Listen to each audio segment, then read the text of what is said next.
Good morning, bot fans, and welcome to the National Robot League. We are in our fourth Pro Tour qualifying event of the year, and boy, oh boy, am I excited for some fighting robots. And speaking of which, we've got a couple in Cage 2 right now, raring to go. We've got Murphy's Law, and we've got Haunter. And, well, I can't wait for this match to begin. The bots are driving to their corners now, and we are about to kick it off.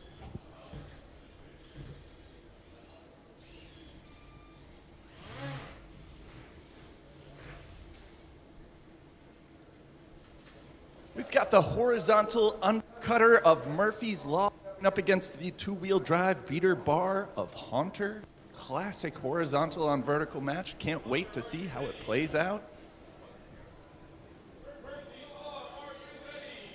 The bots are ready. The house bot is loaded up and glowing. We're about to kick it off.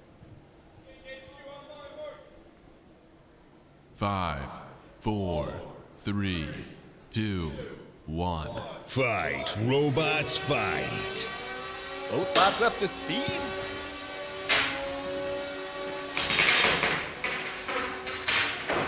Looks like the ground game on Murphy's Law is doing work. Those forks are getting under Haunter easily.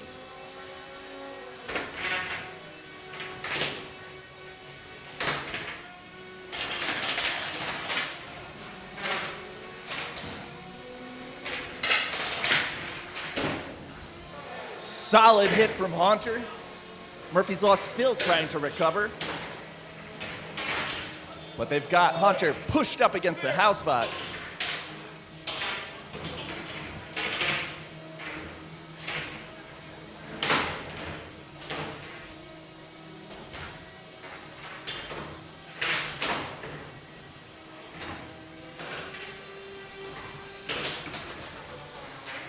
Haunter's weapon is not spinning at the moment.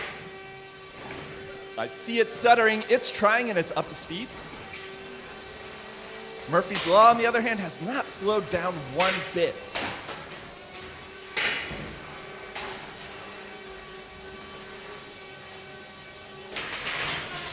Solid slam.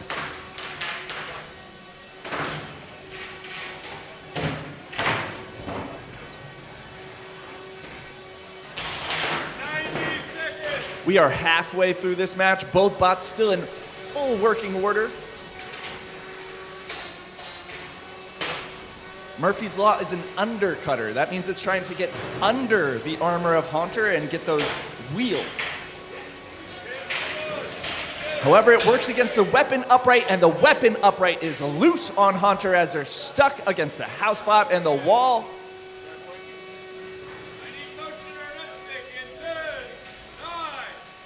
They've called for an unstick. They've pressed that button.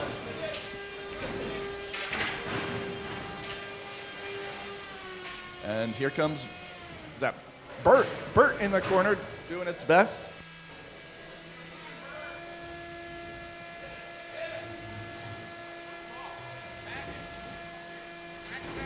All right, and they are free. Haunter is no longer stuck against the wall, but that weapon is down, and they are back up on the kick plate. Can they wheel wiggle off of this position? I need that motion in 10, 9, 8, 7, 6, 5, 4. So what is the design flaw that you just referred to? Oh, man. Knockout. Well, it's sort of being held together by TPU and the screws. I was going to have a bone that goes through it. Thought it was too complicated and removed that.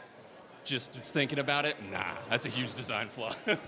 Well, held together by TPU and a little bit of, a solid run. That weapon was working for most of that match. Not too bad. Lasted longer than I'd hoped. Well, All right, that one's going to Murphy's Law.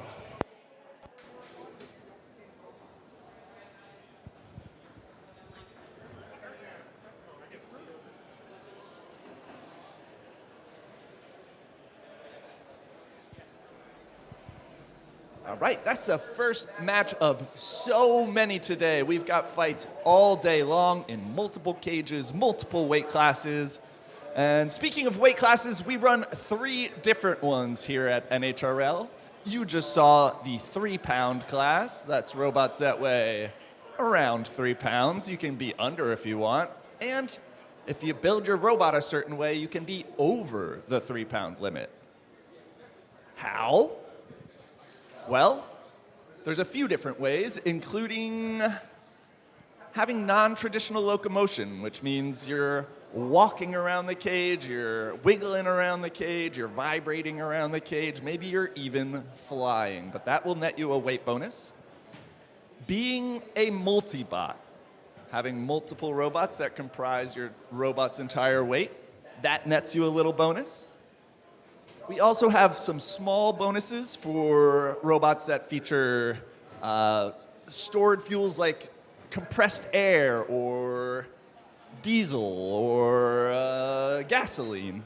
You get a bonus for your tanks. You don't have to weigh the fluid or the compressed air. That doesn't count against you. So there's a few different ways to kick it over 3, 12, or 30 pounds. And you're going to see robots all day that are taking advantage of these weight bonuses.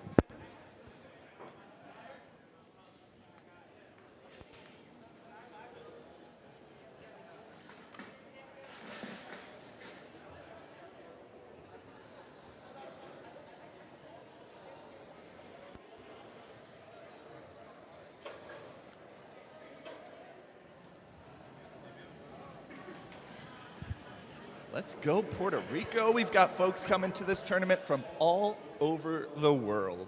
And that's what's so amazing about NHRL is it really draws people from everywhere.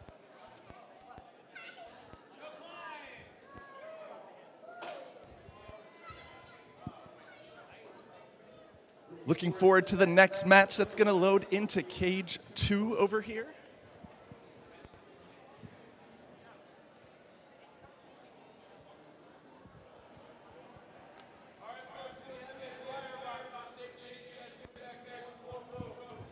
That's right, we've got a flamethrower robot loading into Cage 2 right now. And it's not just any flamethrower robot. It is the only 3-pound flamethrower at NHRL to win the Golden Dumpster. And it just keeps getting better. And that's Clyde. And Clyde is going up against Miss Buff. And Miss Buff, I believe, is driverless. They are running fully autonomous. 80% autonomous. And what does 80% mean? We switch between manual and auto when it's opportune, but think of it like a lane assist. Okay, cool. And this is the first time fighting a flamethrower with this autonomous robot? I'm sure.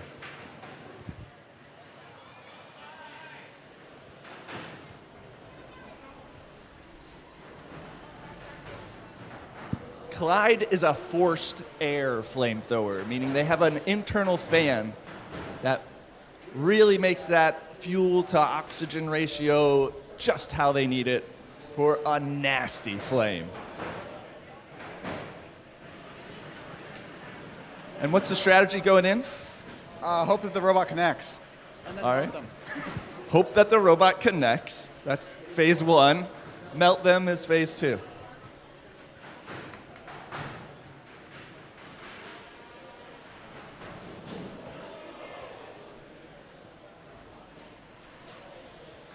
Looks like the Mrs. Buff team is running some sort of cyber deck with a vision system, and that is linked to their transmitter, on which they are making adjustments.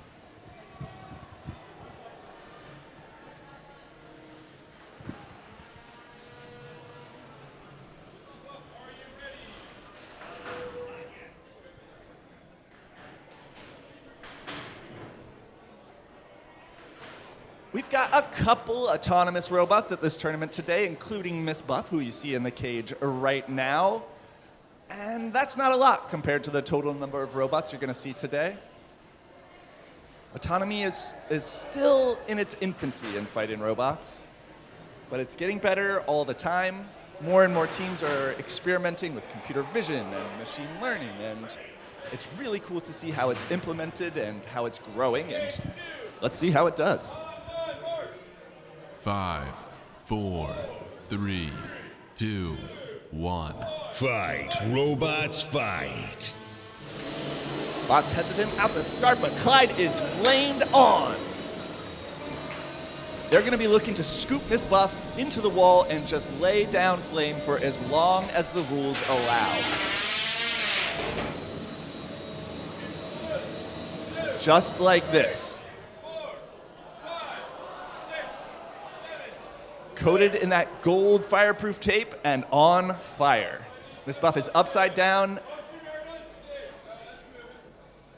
They're just barely moving. Flames are lingering. Clyde just waiting it out. They know flamethrowers are gnarly. They don't want to do extra damage to their opponent, but they're happy to do more. 1, 2, 3, 4, 5, 6, 7, 8, 9, 10. Now, folks, each of these cages has a button on it that allows you to tap out at any moment. It has another button where you can call for an unstick. This is a not guaranteed bit of help from our housebot who will attempt to put you back on your wheels. Bert is not going to be able to put the fire out of Miss Buff, though. And it is really turned into goop and char.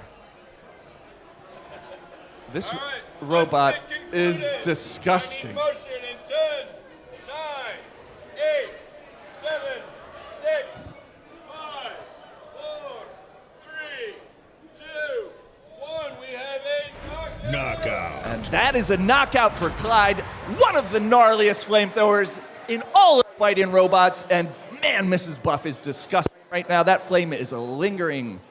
Their robot is charred and cracked up, and it is not going to smell good.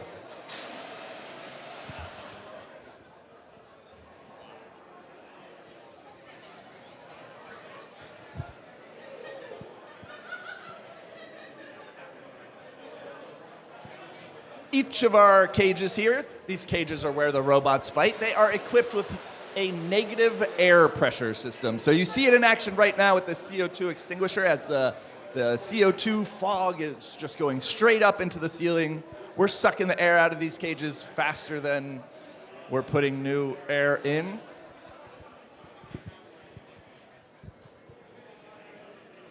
And it looks like Miss Buff is still smoldering a bit, but I don't see flames any longer. So they are going to go into our sand bucket, make their way outside the building, and cool off a bit out there.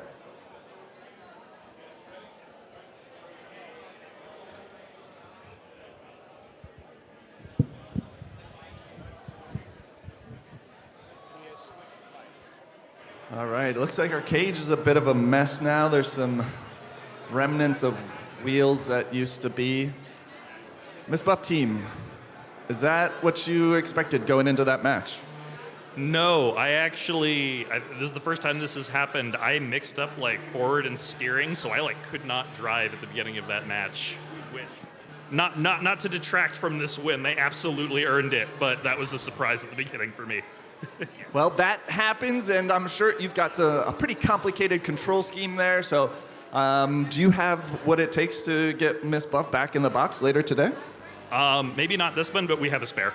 All right, that's great. And that goes to show that preparation is everything, and you can prepare to repair just about anything on your robot, but when you turn into a pile of goo, it's kind of nice to have a spare robot.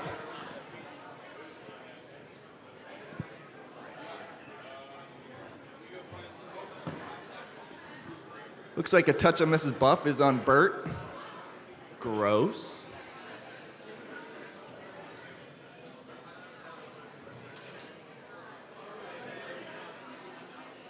One of the cool things about NHRL is the playing field will shift over the course of a tournament. Usually it takes a little bit longer than 2 fights for it to be a mess, but I mean, we had Clyde in fight 2 and it melted its opponent into a puddle, which we are now currently scraping off the floor as best we can.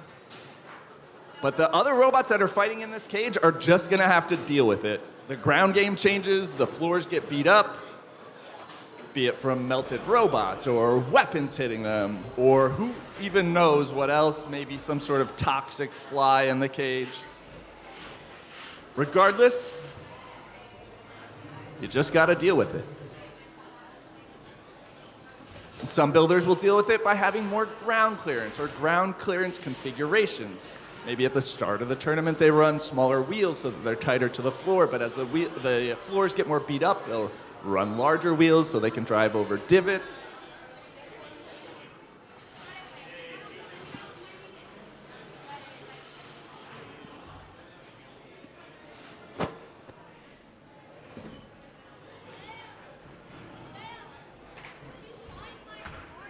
Of course. Say that one more time. Can you sign my card? Yes.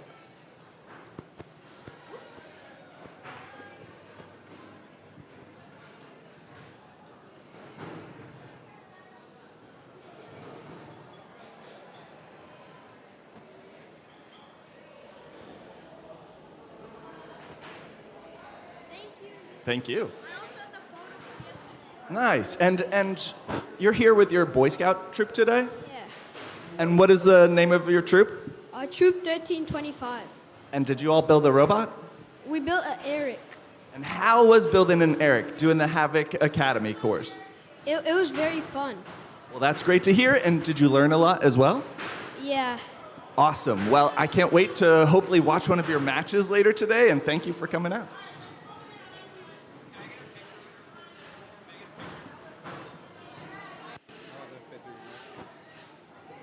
Thank you. Yep.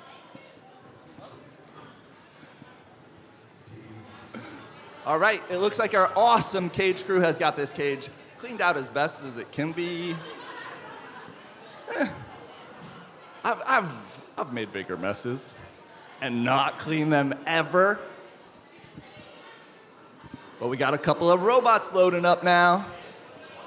The Rumblebots team. And Old Head Nate with Drumchild.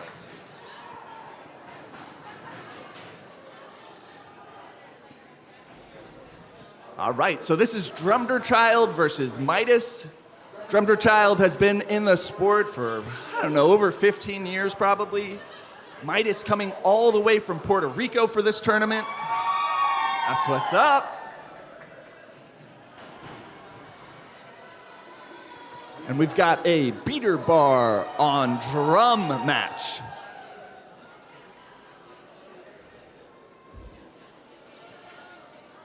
Cool wheel setup on Midas.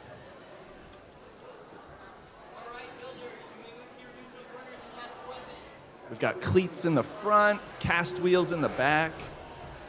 Nice long shape, almost a Anubis-esque. Got the TPU forks.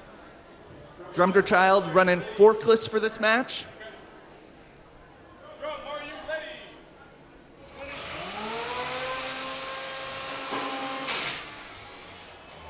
Oh, no. It looks like on weapon spin up there, Midas, before the match started, popped a belt. And every team gets 1 minute cage side for repairs. 1 minute-ish. So they are gonna hustle. Rumblebots team has been in this position before, perhaps. So they can fix it fast. They've got their tools on them.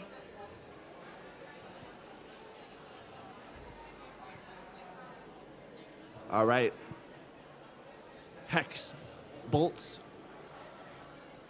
getting removed rapidly. It looks like there's just 6 in between the taking the top plate off, getting access to that weapon motor so they can get the weapon belt back on the pulley attached to both the beater bar and their weapon motor. Looks like we're 5 screws out of 6. Got to keep that hustle up.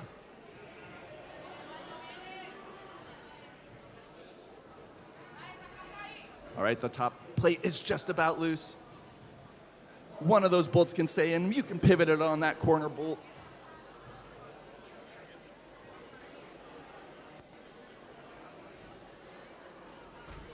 All right, it's off. Robot's open.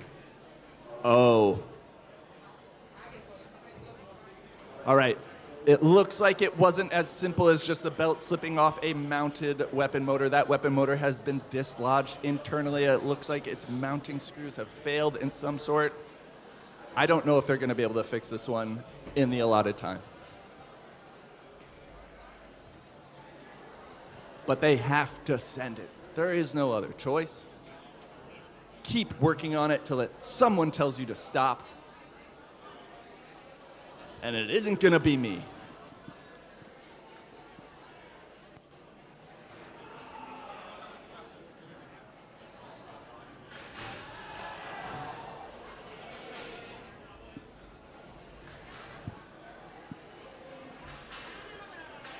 One of the challenges of running what is known as a brushless motor in your robot, particularly of the Outrunner variety, is you have a big spinning mass inside of your robot that you have to design around. You can't have wires touching this motor can that spins because they will melt. The friction will cause their coatings to melt off. You could get shorts. The Midas team's struggling a bit. Now accessing the bottom of the robot. This is where their weapon motor is mounted to their frame.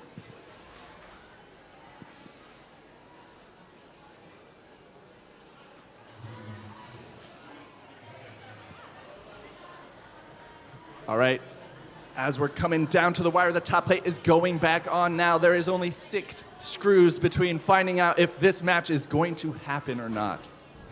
You cannot fight a match if you do not have a weapon. That is one of the main rules here at NHRL. Each robot going into these cages has to have a functional weapon.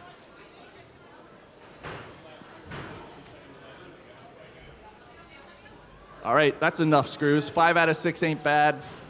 We're gonna give it a go.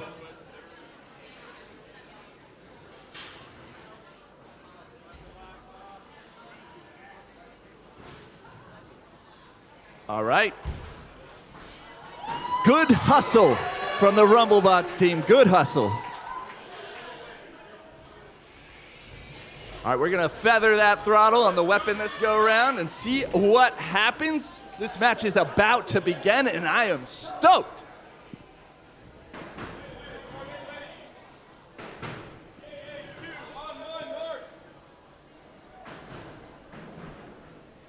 Five, 4, 3, 2, 1. Fight, robots, fight. All right, a little spin up shy on the Midas team, but Drumchild comes out hard and wins that first engagement. Looks like some steering issues on Midas. Just fully giving Drumchild their broadside. And not seeing a lot of drive motion from the wheels on Midas. Tap out. And that's a tap out. Good effort from the Puerto Ricans of Midas. Good try.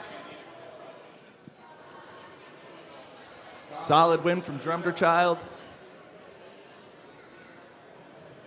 Nice job, Nate. Thank you. And were you nervous that that match was going to even happen? I'm like just nervous in general about the first match, and I feel like a lot of matches that I tend to lose are the ones where I'm like, oh, easy, I'm going to just beat them up, and they're like having all these issues, but then they just stop working. Well, yep, that happens. I'm sure you've been in that position yourself, so you understand what they're going through in that moment, and I watched you fight that fight. You fought like a gentleman. Yeah, also, I'd like to point out, this guy, when I started Combat Robots in 2012, he was my first opponent, and he beat me, and then I beat him later in the day. Oh, I only remember beating you. I don't ever remember losing, but I believe it. Thank you, Nate, and good luck in the rest of the tournament. Thank you.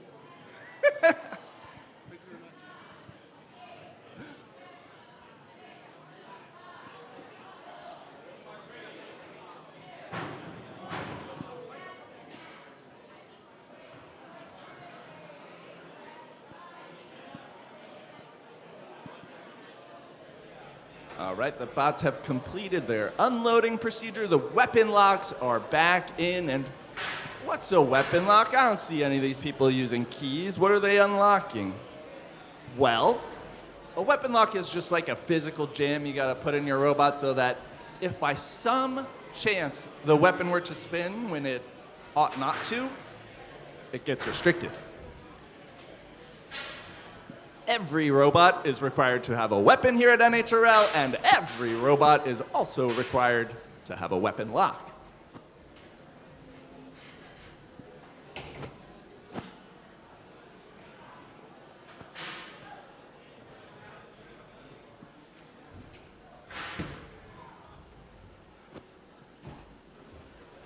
All right, cage 2 is just about clear.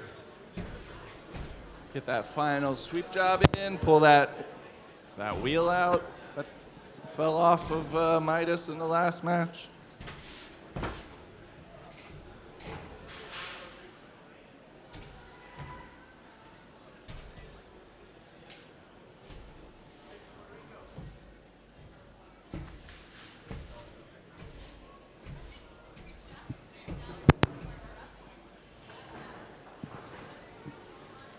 All right, I see some robot fighters queuing up for cage 2. Looks like we have a cool one coming up. We've got the horned rabbit of Jackaloupe taking on Broadside. Jackaloupe is the number 5 seed in this tournament. Somehow. Somehow? Yeah. What's that supposed to mean? So, Gwen, how did you become the 5th seed? Tell me later, actually. After you've loaded in. I don't mean to distract too much.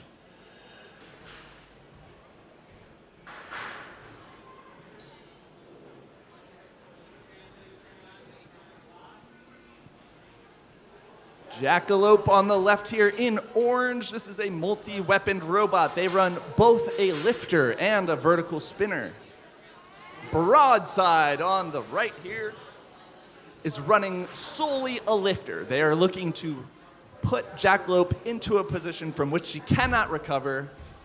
Jackaloupe might do the same to Broadside, but she can also just use her spinning weapon.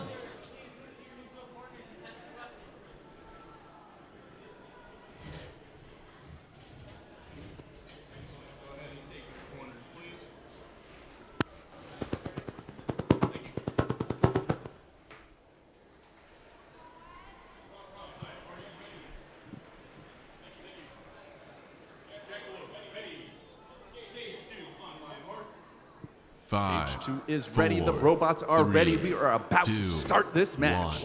Fight, robots, fight.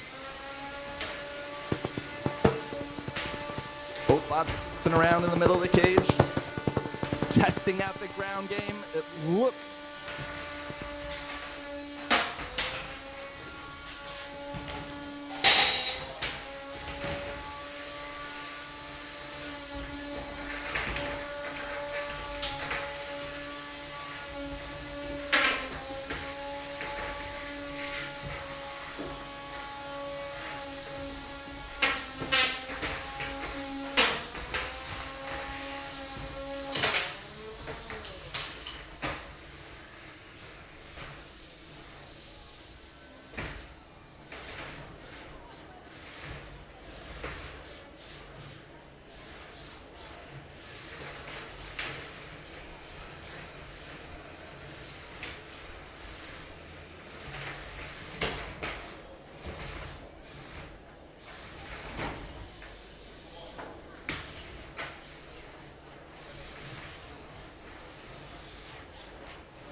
All right, sorry about that, folks. A little technical difficulties on the audio side, but we're back in it. That was a match. Looks like we had some drive issues going on, a little unluckiness with pinion gears, perhaps, maybe a ESC of some sort, not quite sure.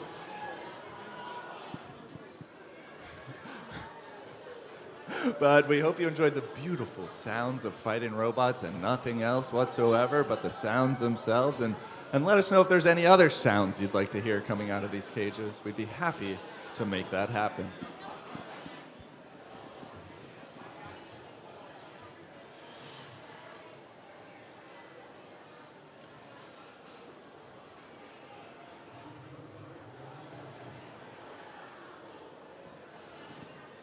All right, we've got some more bots coming to cage 2 right now. I believe this is Zenith and Danger Donut.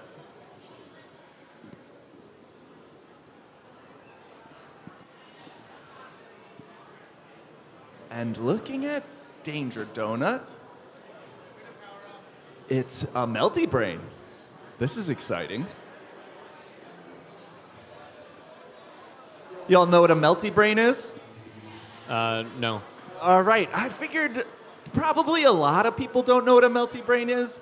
So this is a pretty cool, unique robot style that uses its drive for its weapon. And I know maybe you heard me say earlier today that robots need an active weapon. Well, for a Melty Brain, the drive is the weapon. It generally has 2 wheels and spins in a circle, and then uses an onboard computer system to pulse their drive motors so that while spinning in a circle, they can move about the arena. So they spin in a circle extremely fast, like the speed of a spinning blade. They have an impact point, they translate around the arena, and they smack into their opponent.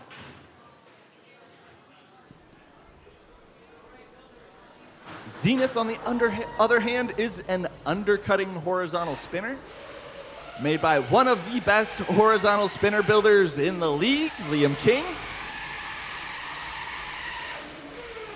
Liam, who we will see in 2 weeks here for Pro Tour at NHRL, qualified with his 12-pounder buzzkill. 5, 4, 3, 2, 1. Fight, robots, fight. All right, Danger Jonah is spinning up. It is translating. Their heading light is on.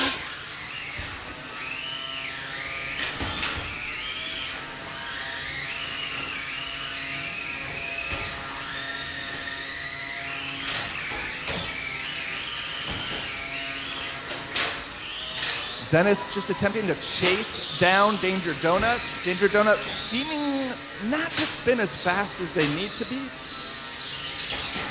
With Melty Brains, the faster they spin, the harder it is to translate. So we're seeing it move around the arena pretty well. It's kind of like a air hockey puck. And Zenith is just doing his best to chase it down.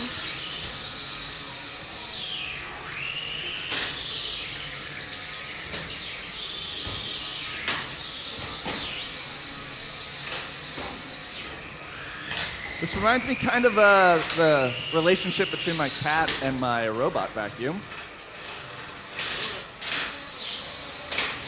Looks like Danger Donut was jammed up just a little bit there, but they are back spinning. Uh-oh. Okay, I see the wheels moving on Danger Donut. It looks like they are having some ground clearance issues. I'm wondering if Zenith was able to knock something crooked on Danger Donut. They called for their unstick. Bert is in here moving them around. They're in a different position of the cage, but their wheels are still not touching the ground. Zenith is poised and ready to do something about it if Danger Donut is able to get out of this. But I don't think it's happening, and Zenith takes the match.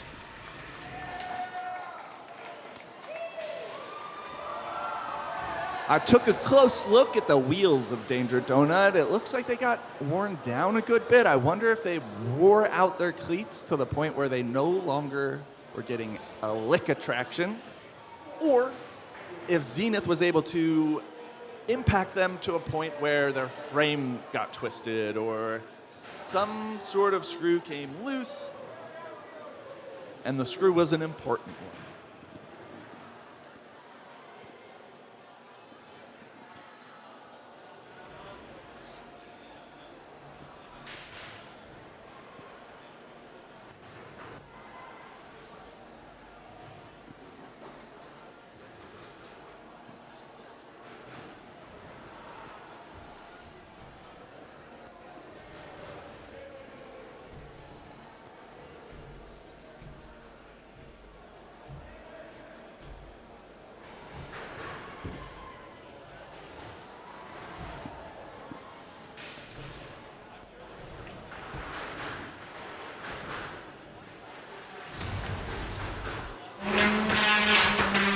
Here's a replay of something.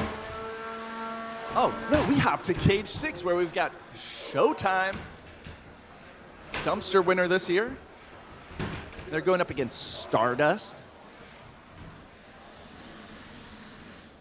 Vert on vert match. Looks like Stardust is a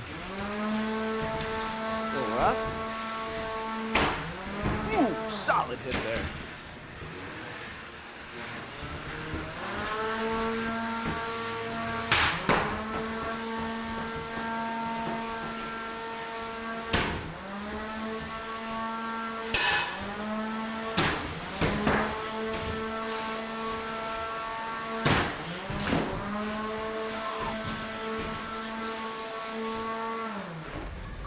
Tap out. And Stardust it over the dumpster.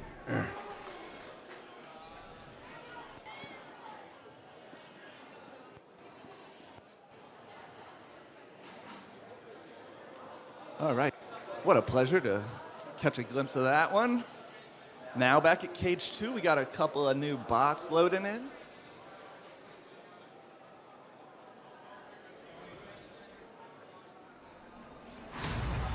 We've got Red Herring in red, and they are going up against Tai Harter Mark III. And that's Tai TI, which everyone knows is titanium, probably. I don't know, is that aluminum on Tai Harter? You got titanium on your robot? Say what now? Do you have titanium on your robot? I did, but it was too expensive. So it's a tiny bit now. Why Al Harder? I mean, why steal harder at this point? True. All right, good luck.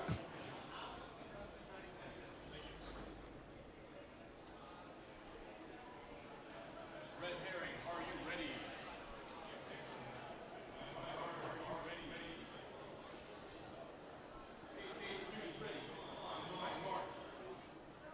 5, 4, 3, 2, 1. Fight, robots, fight. Both bots up to speed and off.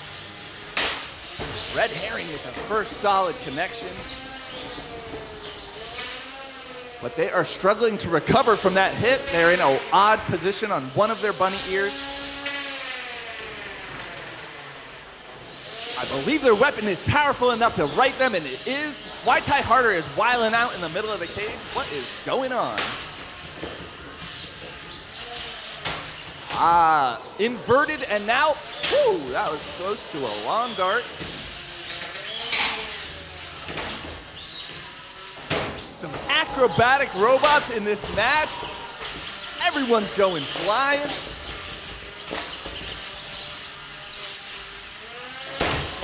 Oh, what a solid hit from Red Herring. That was a corner-to-corner impact. And I don't know if Tai Harter's going to work after that one. That is a tap out. This match goes to Red Herring. That was a fun one.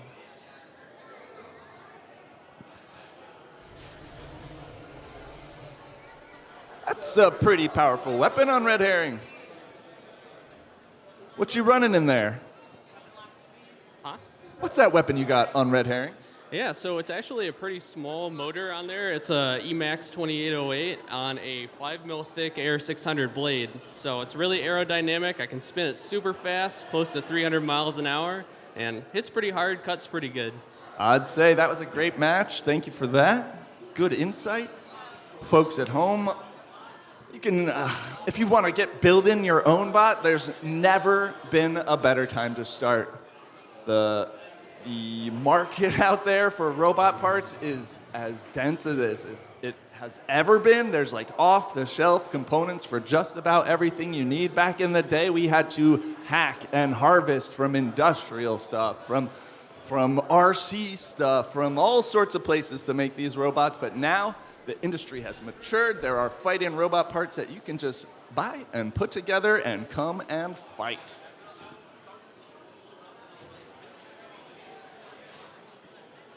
But you know what? If scrounging, hacking, harvesting, taking apart old machines and seeing what's good is your thing, you can still build a robot that way. And I can assure you, you will see robots today that were built that way. And they can still win. And they're still fun. And you still learn a lot.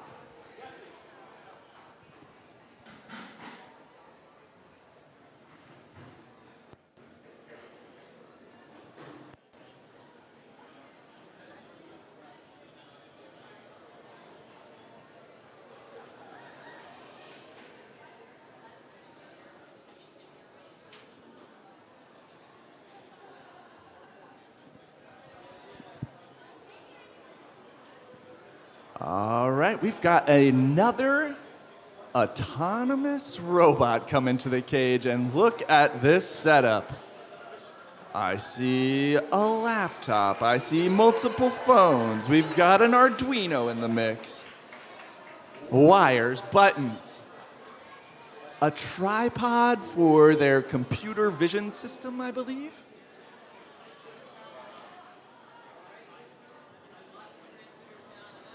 And they are going up against Pro Tour qualified Berserker.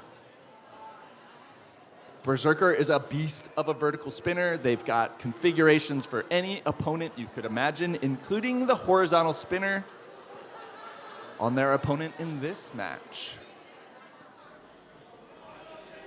Berserker, the 7th seed in this tournament, going up against Huey.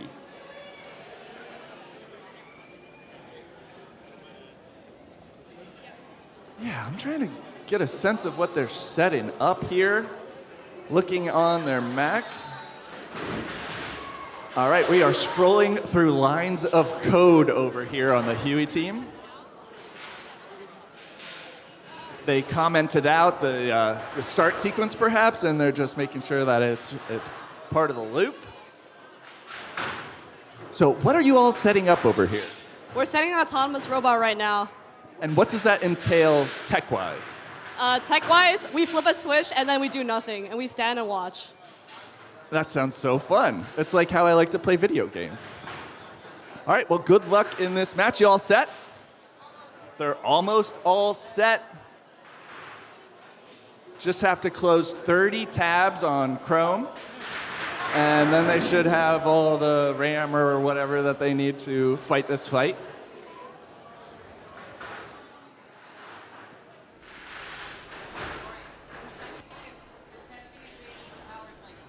Berserker, you're used to fighting humans, Mark.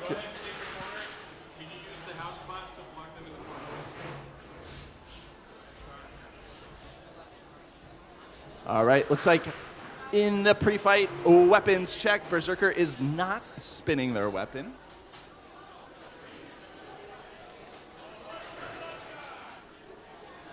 So they get that 1 minute cage side repair window.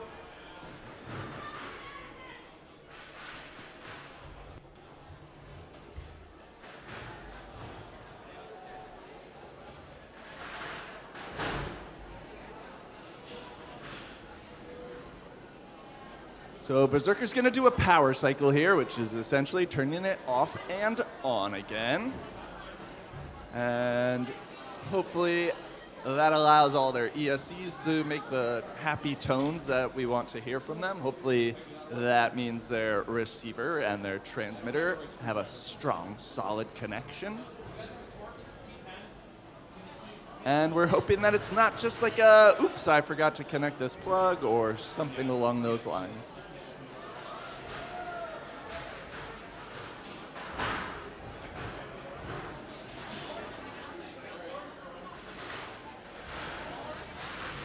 Ah, okay. Having your tools cage side is pretty crucial if you anticipate or even don't anticipate using that 1 minute cage side repair window. Luckily for Mark of Berserker, we've got a handful of tools to repair these cages within arm's reach, and he gets access to those right now. You can see Bert staring down Huey over here, making sure no shenanigans happen while this door is open and the robot is on. The Huey team, it looks like their computer vision is up. I see the cage on their laptop here. So how is this gonna work? So what is it looking for with the camera? So we have a view of the entire cage. Our robot is blue with green and orange corners. We pick which robot is more blue with some config stuff. And then we look on that robot for green and orange corners. And then it's a square, so you know which way it's facing. Cool. Fights. All right. Well, I don't know where your opponent went. So I don't know if you're fighting.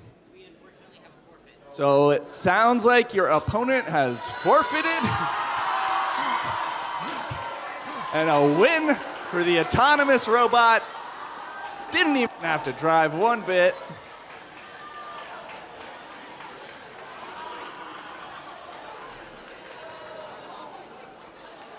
What an upset. I was kind of stoked to see this autonomous robot go, but we will see them again later in the day.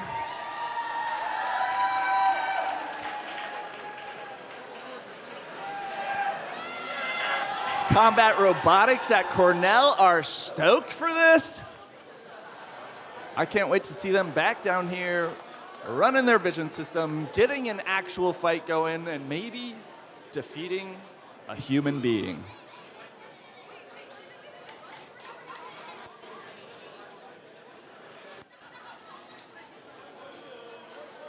We have never had a fully autonomous robot beat a human-operated robot here at NHRL.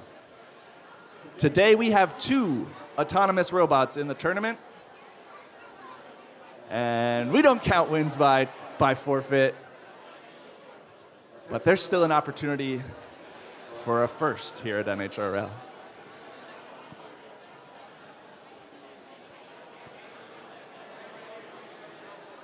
All right, we got a couple of bots coming to cage 2.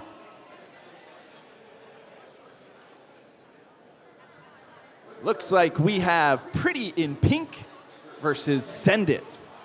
And I'm excited about Send It. This is a cool looking design. I see 1 wheel, I see 1 weapon, and that's about it if you're not counting googly eyes, which I see a couple of. Two googly eyes. Send It is going to use their weapon and their drive together to move around the arena. It's not going to be as mobile as a 2 or 4-wheel drive robot, but it looks really cool. And they can devote more weight to their weapon if they're only running 1 drive wheel. And these spinning weapons have an effect on how the robots move about the arena. There's a lot of gyroscopic forces in them, so some builders will harness those forces to their advantage, and Send It is one of them.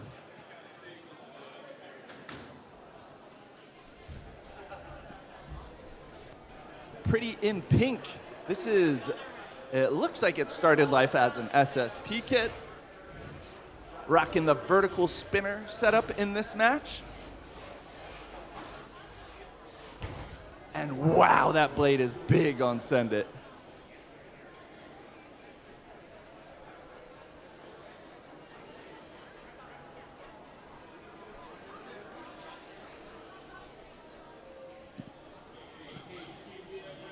right, the bots are in. 5, 4, 3, 2, 1. Fight, robots, We fight. are off. Send It has managed to invert themselves. And that might affect mobility. I think they use that spinning disc on the bottom, that like washer area to translate. So I'm not sure if they're going to be able to do it upside down as well, but I bet they could self-right chaotically. Pretty Pink now is capable of going under that blade on Send It if they stay towards the back. I believe that's going to be their intent for this attack.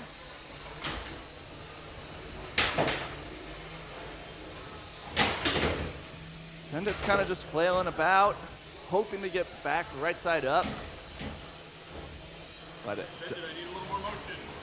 looks like some intermittent action on their one drive wheel. Pretty and Pink still fully functional, struggling to make contact with Send It, however.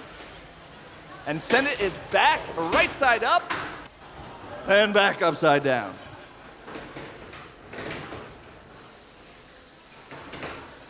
There we go, back on their wheels. Pretty and Pink looking to change that, and they did.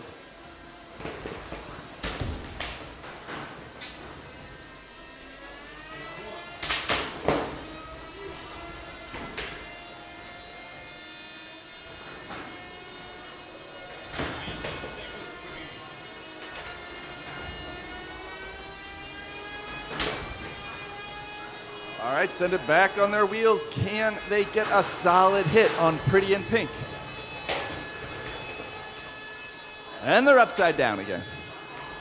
That blade is so big and unwieldy on Send It that they're struggling to stay stable.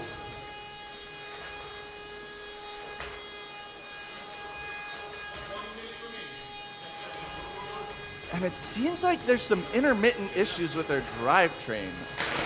There's moments where they just aren't moving.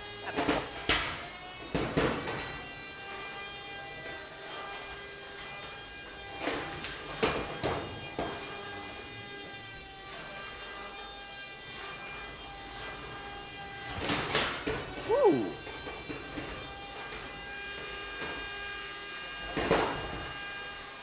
Once again, Send It back right side up. Pretty and Pink now seeming to have right side drive issues. Looking to crab walk their way over to Send It. Each robot in this match only has one functional drive side. It's just Send It came in that way.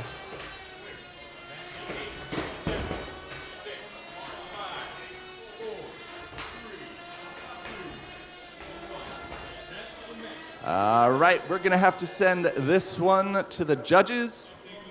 They're gonna score this match. And we're gonna have to find out the winner later on. What was up with Send It in that one? He gets too unstable, flips upside down, and the issue is the wheel guard prevents me fully from flipping back right side up. So throttling up and down, that wasn't really getting me anywhere, so I was relying on the hit here to do that. And so, do you need the wheel guards? Wheel guard, I should say, one wheel. I'm gonna have to modify it in the pits for sure. I need the wheel guard for the feet there. That's my stabilizer on the main side, but we're gonna take a soldering iron to that and fix it. All right, well, good luck. And, you know, taking a soldering iron to 3D prints is something that probably everyone in the pits upstairs has done before. Sometimes you just got to make modifications and you got to do what works, and what works is melting plastic. I'm pretty daggone excited to head on over to Cage 1. This is our big cage here at NHRL where we fight the big robots. And we've got some big robots in here right now. I am talking Catharsis versus Pneumatic, some 30-pound action. And folks, these are radically different robots. Catharsis coming to us from the Netherlands. Pneumatic coming from Lafayette, I believe. Pneumatic is one of the very few pneumatic flippers that we've had here at NHRL. And a pneumatic flipper uses compressed air into a ram of some sort, a piston. And that compressed air shoots their flipper arm up into the air, sending their opponents flying. It's a complicated system with solenoid valves and air tanks. And when I say air tanks, I mean this bot is loaded up with 2 bottles of compressed air. I'm sure it's like 1,000 PSI. They're running HPA. If these bottles pop, it will be loud in this bowl. We do offer free ear protection throughout the building, just in case.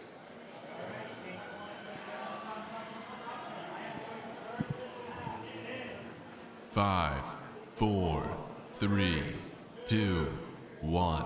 Fight, robots, fight. All right, a little hesitant out the start. Oh, the first attempt was a miss. The ground game is solid on Catharsis. A gentle approach, but leaves Pneumatic upside down. Can they use their flipper to self-right?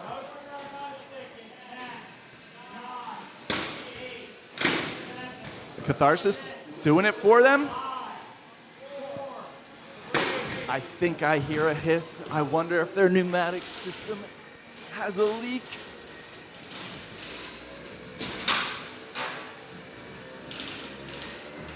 Oh, Catharsis is starting to rev up. Once again, inverting Pneumatic.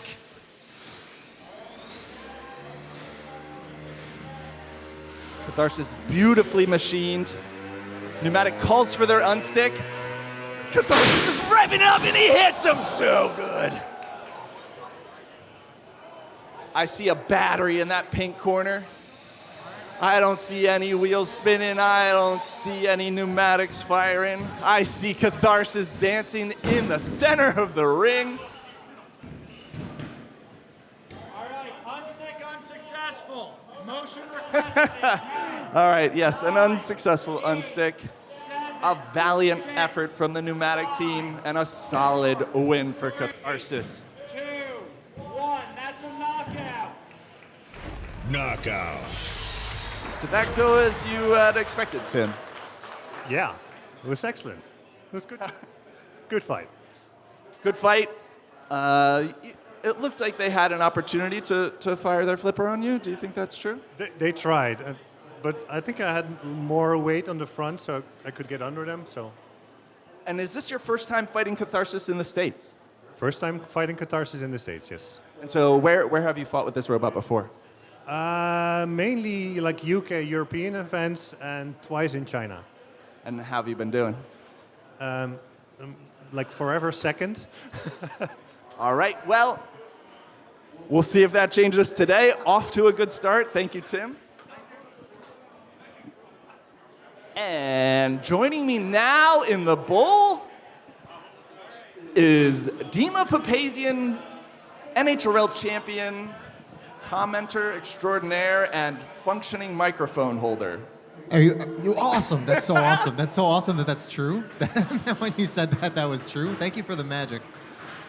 Happy to be here commentating another NHRL for you folks, for the robot fighting superfans out there. I'm sad that I missed Pneumatic just now. Pneumatic was one of my 12s to watch today. I watched it, but I wanted to be cage side too. I'm confident they can get it back together. I think you'll be able to watch it again later on in this tournament. Catharsis just looks so smooth. I'm watching them load out right now. Just beautiful geometry on that thing. I can't stop gushing about it. The folds, the welds, the CNC machining, the custom massive hub motor blade. I'm partial to the hub motors. And why is that, Dima? Because that's how I have won in Beatles. That's how I won in the 3-pound bracket. And I'm just fond of hub motors. They're not taking over the sport, but they are new. Still a little fresh in the meta. They're easy to implement. They're easy to implement. There's no belts, there's no gears. You just slap a blade on them and you're good to go. But what are the downsides? your entire weapon assembly is like one big brick on the front of your robot, and you're running that brick into your opponent over and over again. And sometimes those engagements don't work in your favor. And it's not like, oh, I lost a belt, but I'm still going. It's like, oh, my hub broke, and everything broke. All right, Pneumatic is loading out of the cage right now. Let's take a look at what's going on in here. Can I get a peek? All right, so your armor is, you said aluminum? Yeah, we new to it, not doing that again. Not doing aluminum again. I'd probably say learning from the process, use a steel body, a lot smaller of a design, more compact. Now, generally, pneumatics are hard to get compact. Did you suffer from the geometry of your physical components? Yes, so as you can see in here, the tanks are quite large, and also we didn't know what type of motors to use, so we were using some old Vex ones with a gearbox, and that took up a lot of space. But after seeing Catharsis, they got the little drive motors, which we can switch to in the future. And is this your first tournament, period? First time ever doing BattleBots. Well, props. This is an awesome fighting robot. Going hard right out the gate with a pneumatic robot is pretty wild and ambitious, and I really appreciate that you guys have done this, and you've got it into the cage, and I'm sure you learned some lessons. But It's been fun. It's been a long ride. So. But the ride isn't over, right? You're going to get this back together? We're going to attempt to. You guys got this. Get it back into the pits. I want to see it again. Y'all got this. That was Pneumatic. First time competing ever in the 30-pound class. Sometimes I like to be a selfish commentator, just like a fan. I'm like, yeah, get that fixed. I want to see it again. Get up there. Because we're also fans, Dima. Oh, yeah. It's hard not to be. Fighting robots are really fun and cool, and it's fun to see stuff explode in a safe manner, and you like have to learn to do it, which is fun, but the learning is fun because you're making stuff explode. When something works for the first time and you get that dopamine of like, it works, you feel like a cartoon mad scientist, it's alive. Exactly, and usually it doesn't work for a bunch of times prior to that to make that all the more sweeter. Oh my God, my brother sends me videos of him testing a flamethrower in his backyard, and he's safe, everything's safe, and safety first, and we know that as engineers, but I just looking at fire in my brother's backyard scared out of my mind. Better than in the kitchen, I suppose. I suppose.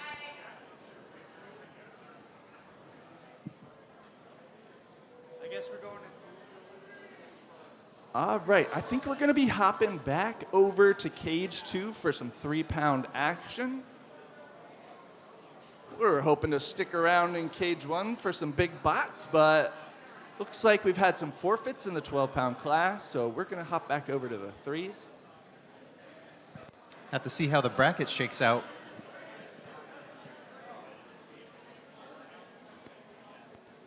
Have you ever had to forfeit a match, Dima? I've never forfeit anything in my entire life, but I do see there's some strategic forfeiting that I have considered that I've just never done it. Yeah, I know, right? But like, we're in prelims, right? You can afford one loss. Right. If you decide, I'd rather forfeit this fight and get my robot working, or I just won one, I know if I forfeit, I'm going to fight again. And I know if I forfeit now, I might have a better chance at that third fight. I get it. I understand. I understand why someone might forfeit. Or their stuff just simply doesn't work. Yeah, I mean, that makes sense. No, but strategic forfeits, I'm not that into. I'm here for the fights, Dima. I would rather put something into the cage no matter what. But, you know, that's just me. Yeah. Classic Papazian slogan in our household is fighters fight. Yeah. That adds up. It tracks.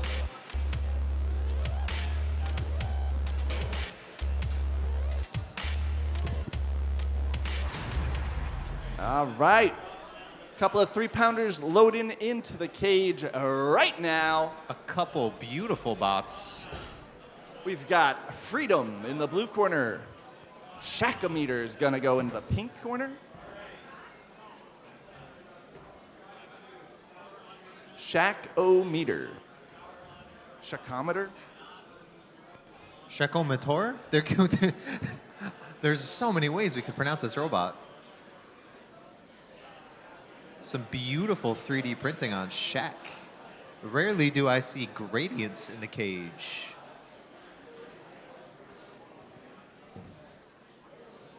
This looks like a fun one, folks. Freedom looks like it's all business.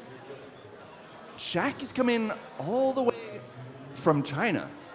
Whoa. The LBT Club, they fought here several times before. It's like a learning program where kids learn how to build fighting robots, and then they get to travel across the world and fight them at the best place in the world to fight a 3-pound robot. We're so happy to have them. They came out with, I believe, 3 or 4 robots for this tournament.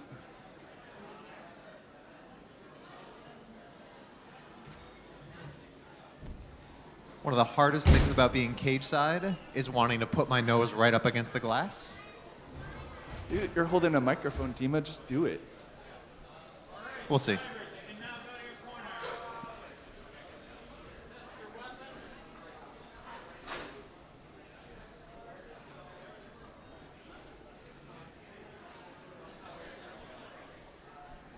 All right, that asymmetrical beater on Shakamter.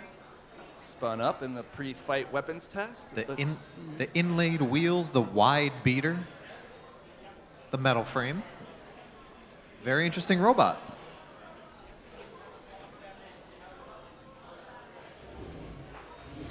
All right, looks like Bert's gonna stare down Shakamter so we can open this cage and do a power cycle, perhaps, on Freedom.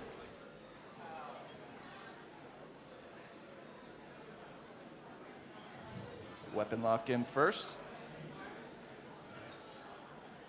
That weapon lock prevents the beater on Freedom from spinning. Even if something were to go wrong with the electronics and the motor kicks up, it can't spin.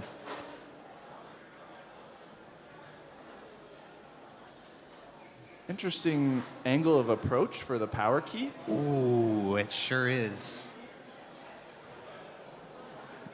Prelims is one of the most interesting parts of the day because I see every bot at least once. And every bot's doing something different.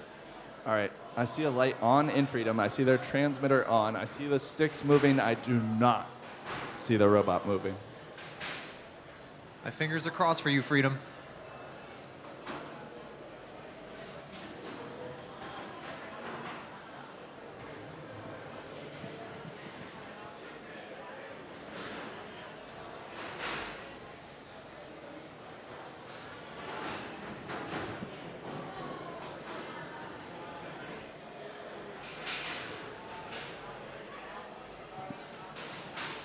So when you see somebody power cycle a robot like this, the assumption most of the time is it's just not working at all. And there's a few things that it could be, but very commonly it's the transmitter is not talking to the receiver on the robot. It's the transmitter, my controller that I hold in my hands is on, the robot is on, but they are not communicating. Sometimes a simple power cycle on and off is all that you need to restart that connection and get them talking to each other. Sometimes it's a separate issue. Sometimes it's a pairing issue or ESC or what have you. Sometimes you'll see a power cycle on a robot because drive works but weapon doesn't work. But right now, I assume this is some sort of pairing issue where they're just not connecting. Once again, my fingers are crossed for you, Freedom. I really want to see this thing fight.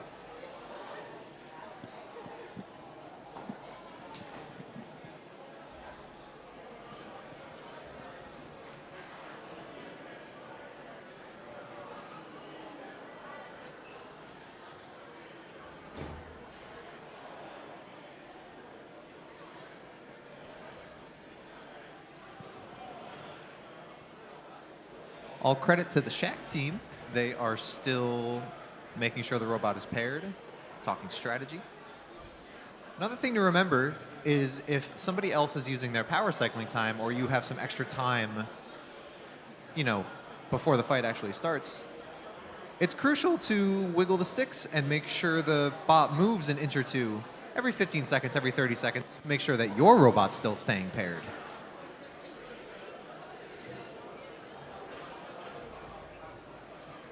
Just a little bit of strategy for anybody listening. It looks like Freedom is out of the cage. And that's a forfeit. And that's a forfeit for Freedom. Unfortunate, but it happens in this sport. What'd you say? I wonder... I'm eavesdropping cage side, and I hear that the receiver wasn't working, so... Makes sense. I assume likely fixable before the next fight. Before their next fight. Like I said, prelims, you have 1 life to spare. It's harsh to use it on your very first fight in a manner such as that, but at least it's not the end of their day. We will see them in the cage again today. We better. We better. I know if they don't have a spare receiver, someone in the pits does, and if someone in the pits doesn't, then maybe I have one at my desk upstairs. In fact, I do. I probably have an FS2A if they need one. Or the parts store. We also have a parts store that is stocked with commonly used robot equipment, which is really nice. A lot of folks here, a lot of drivers will also use parts from Just Cause Robotics or Repeat Robotics, and oftentimes those two proprietors will have stock here. Yeah, they send their most commonly used parts for us to sell in the parts store at no markup, by the way. But Sam. Yes, Dima? We are loading into the big cage once again. Ooh. Ooh. All right, what do we have here? We got some big gears on one of these bots. Big gears right. on 2-wheel drive. I've been seeing that all day. Why? Prove me wrong. All right, it looks like we have Apollo in the blue, and they are going up against Ruin Force. What a name. What a name. Ruin Force has competed a couple times here at NHRL this year, and I think this tournament is their one. They've had the growing pains, and I believe they might be behind them. I can't wait to see it run. This looks like both these look like magnificent beasts. The drive here this morning, I was thinking, man, I want to see some more mythological bots. We have Anubis and we have Ares. Now we have Apollo. Apollo coming out of the combat robotics at Cornell. We got some support in the crowd for Apollo. I love to hear the noise this early in the morning. AM hours, I want to hear that crowd bopping.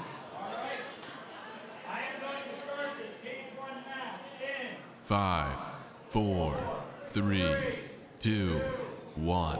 Fight, robots, fight. Ruin Force spun up, Apollo spun up. Whoa! Oh my God, roof shot!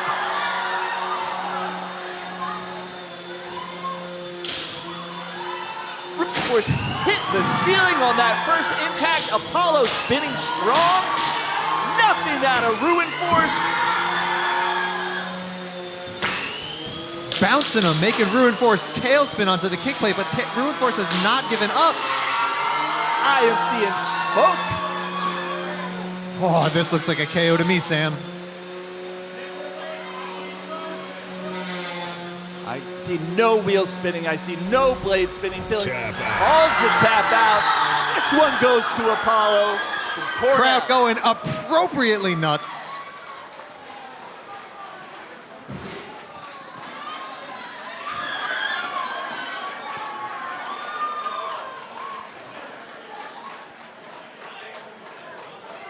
Great 12-pound action. Sorry, Sam. So much energy for their first fight of the day. Keep it up.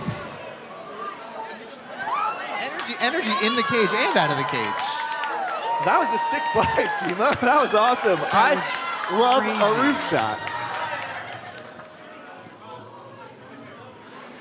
Some appropriate high fives being dispensed before we load out.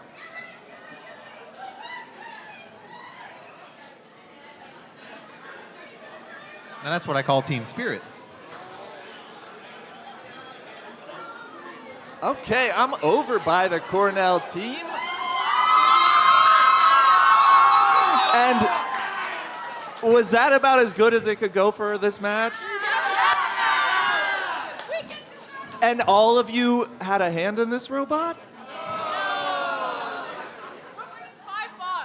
5 bots, so plenty of room for hands in the 5 bots, but maybe not necessarily this one, but still supporting your entire team. How many of you came out for this tournament? 50? 50 people? Did you rent like several buses? Cars and drivers. Oh, you guys were the people in the hotel lobby last night. It was all you guys. And you were the traffic on 95.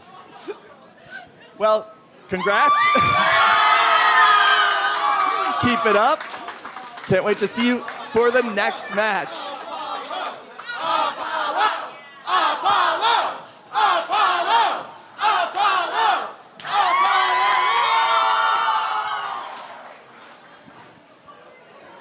I'm going to need you guys to keep that up all day, that's all.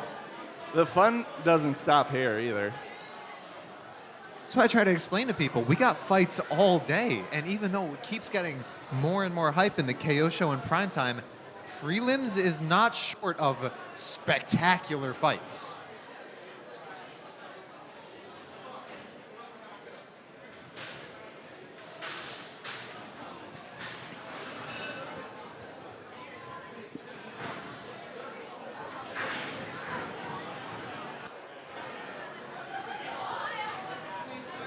All right, another fight loading in to cage 1. I think I know this guy. All right, what do we have here? Folks, this is going to be an inferno. Things are going to get caught on fire. We have not just 1 firebot in the 12-pound cage, not just 2 firebots, there's 3 firebots. Yeah, that adds up, Dima. I thought there was going to be 4 in this fight, but I feel like I got tricked. You got tricked? Yeah. I got tricked. You got bamboozled. Fun fact, this is the most fuel that has ever been in an NHRL cage at one time.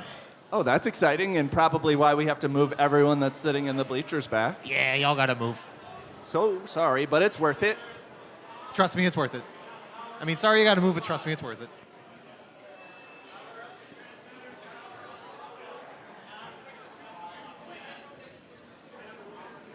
All right, this is the Power of Hatred versus Limewire. Both these builders probably better known for their other robots. Limewire coming from the current 30-pound champion, Joshua Reinhardt of Kazaa Light. Continuing the naming convention of Kazaa, we have Limewire. And who's in the blue corner, Dima? My brother and my honorary cousin, Gwen. We have Julian and Gwen piloting the Power of Hatred, sort of a play on classic NHRL multi-bot, The Power of Friendship. Power of Hatred is a multi-fire bot. I'll try not to be in his way too much. Whoa, whoa, whoa, that's 4 bots. I thought it was only 3. We got 3 fire bots and a saw. Yeah. That's scary. All right, Limewire looking very Kazaa-esque. Wait. I got confused again. We have 3 robots on the side of Power of Hatred. Does that hammer saw and its driver look a little familiar to you? Yes, it absolutely does. I think that's the wall. I think that's the wall. I think that's the wall.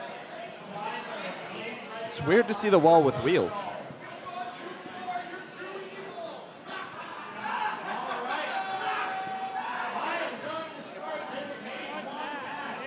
5, 4, 3, 2, 1. Fight, robots, fight. Fast out of the corner. There's the flames. A lot of butane in this mix. They are trying to both corner and corral Limewire and stay away from its flame, which is huge.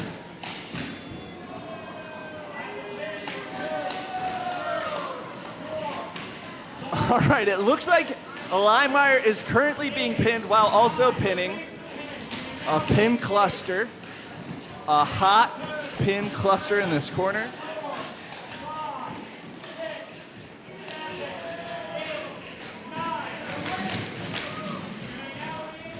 A lot of evil in this cage today.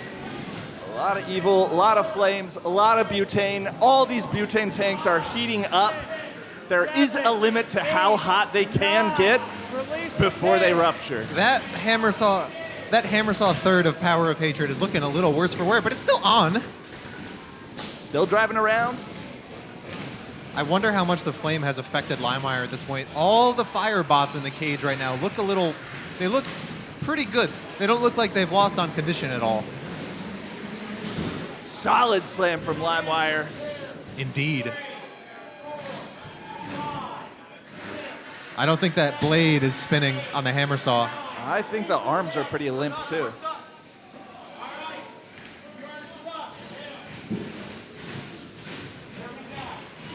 All right, bots are out of the corner. Limewire's now getting the better of the pins. It's so hard to not call a Joshua Firebot Kazaa, but this is Limewire, baby. And Joshua shifted the meta. I feel like this is why we are seeing this fight. He showed the power of the multi-bot flamethrower, and now we're seeing it in other weight classes. Single-handedly shifting the meta is an accomplishment that's hard to quantify. But now he is fighting the children he created in the Power of Hatred. We're a minute left in this fight. I got no clue who's winning. Significantly less flames, fewer flames at this point.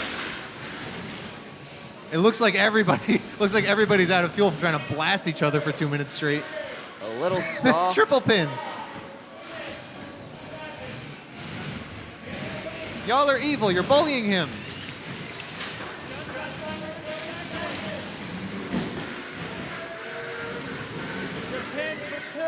They're going to try to save. They're going to try to. There's some more fire. Right. We're not done yet.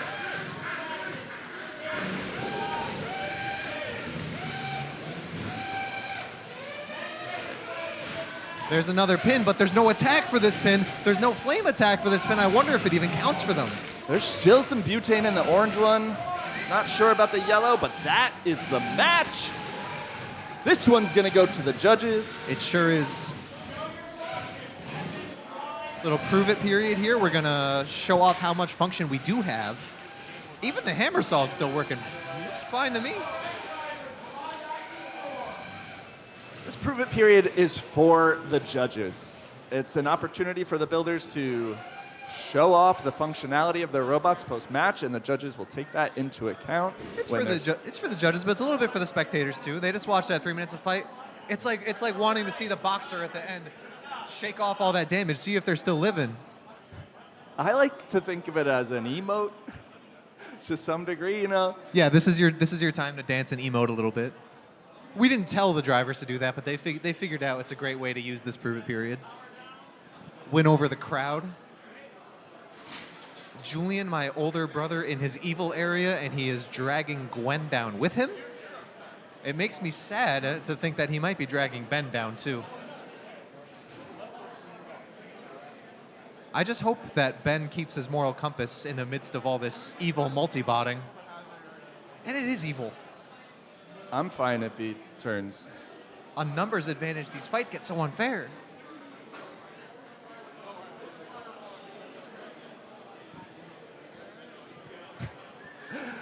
Limewire has some, what is that, silicone pot holders for their weapon covers. Yeah.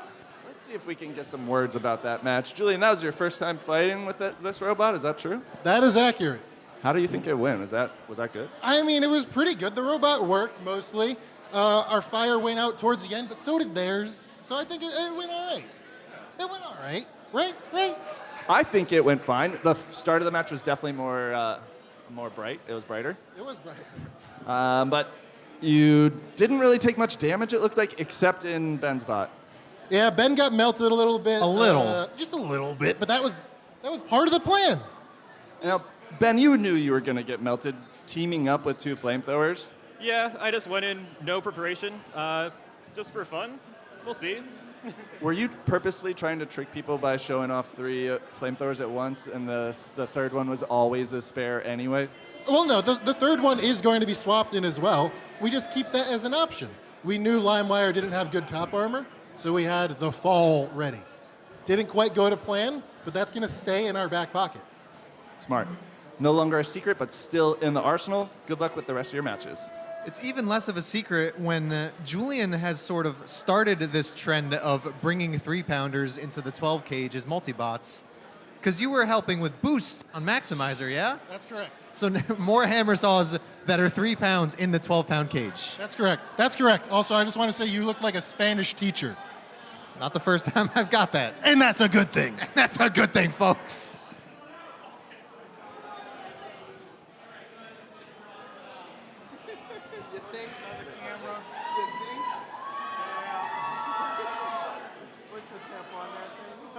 We are loading back into the big cage yet again. We see those same Apollo jerseys once more.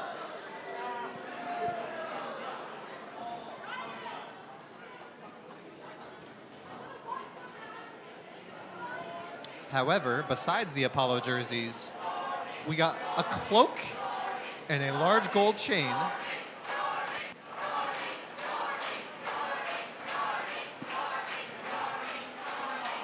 You hear the crowd, maybe if you can hear them chanting Jormy or Yormi, another mythological name to go with Apollo. They have Jormungandr, the world serpent from Norse mythology. Dang, all those books I read as a kid paid off.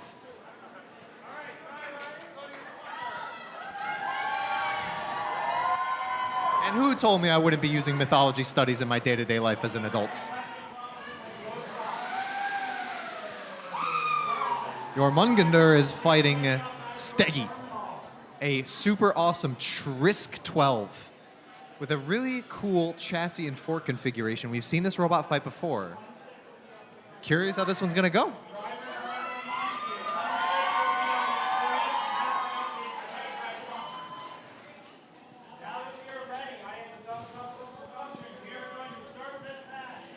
Five, four, three, two, 1. Fight, robots, fight. Both bots up to speed, looking to meet in the middle of this cage. Steggy got some good footwork going. That's a big weapon on the World Serpent to avoid here. Whoa. Steggy gets the first engage.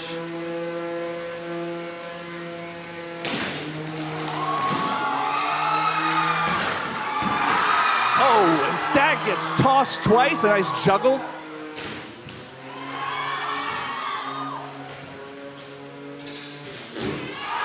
Whoa! Stag 12 took that shot like a champ and sent it right back into Jormungandr. Stag has lost its forks, but the weapon is no worse for wear. Neither is the drive. Neither is the Moxie. He's just going right in. Whoa! A hit to the back, can't take too many of those.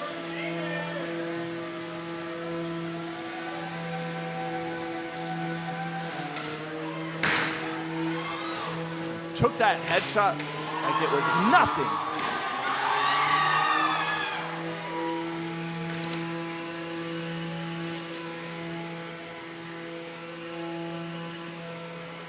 Stag 12 running a little bit, but playing tactical. Yeah, it looks like there might be some sort of issue with the drivetrain. Yeah, it's getting worse. Looks like some jammed up pieces in there. Now inverted. I see a drive belt loose, I believe, on Stag 12. Yeah, that looks like the weapon is down. The cage is quiet, Dima. Do I see some? Is Jormungandr's weapon down as well, completely? I don't hear a daggone thing in there. There's a wheel, though. Less than a minute remains. The crowd going absolutely nuts for some sumo. There's 50 of them, Dima. Of course they are.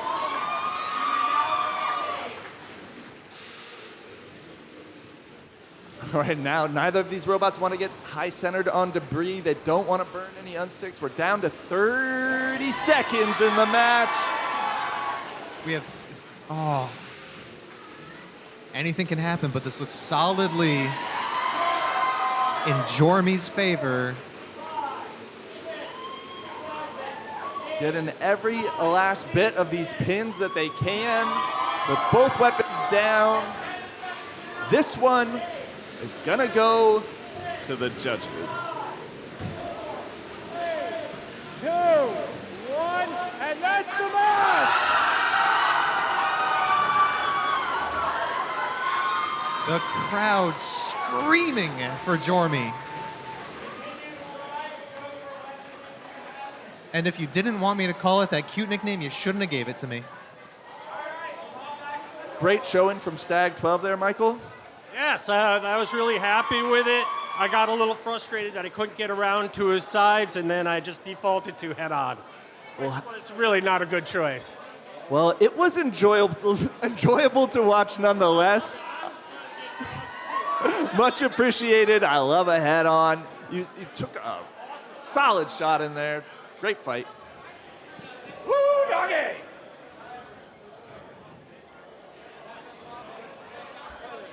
While we get ready for the loadout, hey, loud folks, do you have 5 robots here all today, or just these 2 today? All 5 are here today. I would ask you what they are, but I think you're going to tell me when it happens. I have never seen this much team spirit in the room, ever. Thank you. Thank you. Oh, we're staying in the big cage. I'll announce them when they come out of the gladiator entrance. But for now, we're still in the loadout period.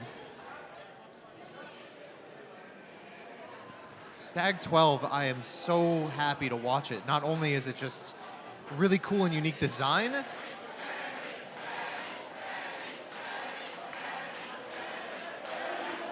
The chance have started, Dima. I mean, I was talking, but the crowd interrupted me, and who can blame them? They got another one of their robots coming, it sounds like.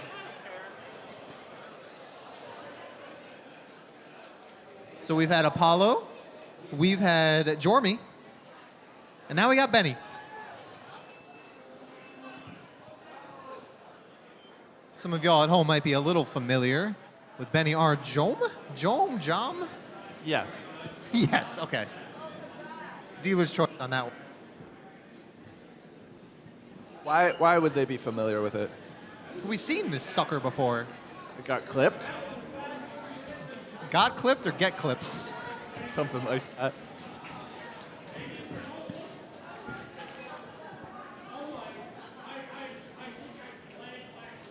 Prelims is the time for clip farming.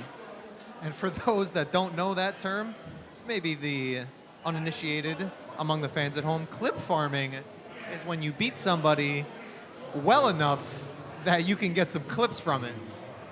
You can be on the other side of it too, Dima. You can get beat hard enough to get clipped. So, yeah, you can clip farm. You can clip farm on defense.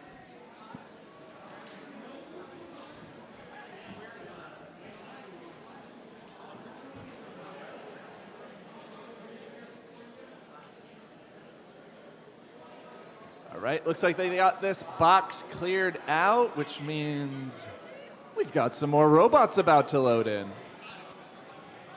Just 2 this time. Yeah, who do we have for this one, Dima? We have Benny R. Jom, and we have Borius, meaning cold. They have an appropriate steel and blue sort of color scheme going on.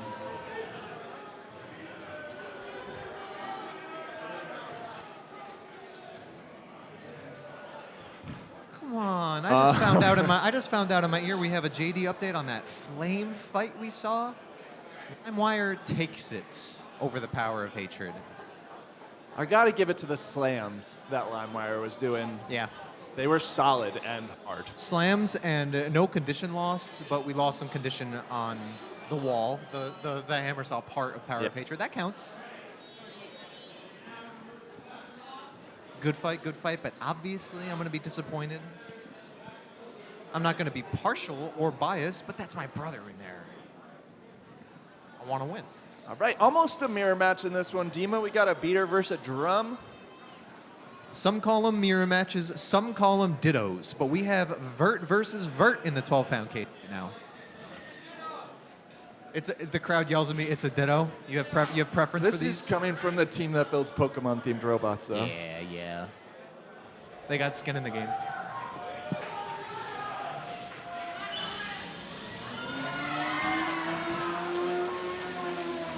Some weapons functionality testing, and I can tell by the volume that we are going to have some impact. We're going to have some impact in the cage, and I'm not talking Lars.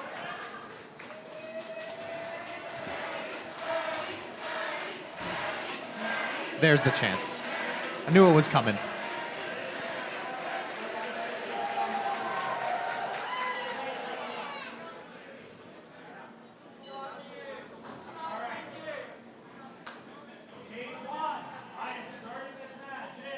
Five, 4, 3, 2, 1.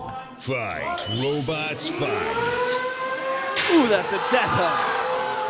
Bots up to speed, a belt has come loose.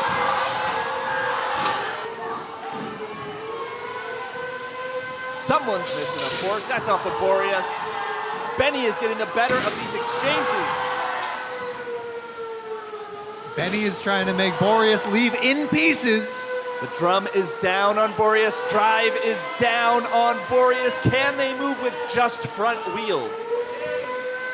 They're calling for an unstick. They got to get motion somehow. Oh, that'll do goodness. it. Kissed the roof on that one, and I don't know if they're recovering from that hit. Touch the sky. Woo! Solid KO from Benny and the Cornell team. Moving on with another dub. They have 5 robots here today, and right now, they're 3 for 3. Cannot ask for a better showing than that this far into prelims. Order of operations for that damage. Lost a belt, they lost a fork, they lost a wheel, they lost some chunks, and they lost the fight. You can only lose so much. As long as they don't lose their will, they have 2 more lives in prelims that they can spend to get into bracket.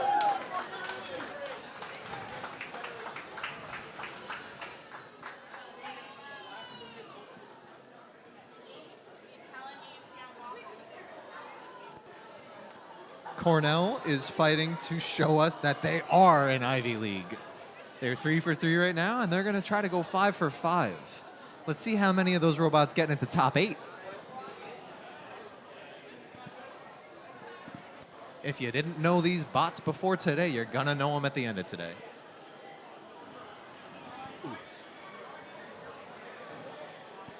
Dima, I Yes, see Sam? a couple of big bots in the queuing position. We see some big boys. Yeah. Oh, dear. And only one person on both teams looks even remotely excited.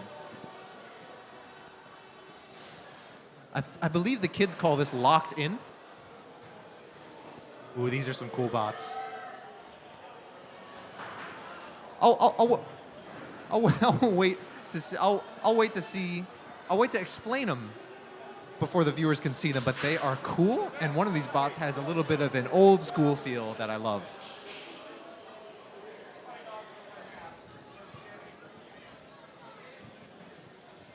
I can't help myself from using the Gen Z, Gen Alpha lingo, despite the fact that I am almost 30 years old and I look like a Spanish teacher.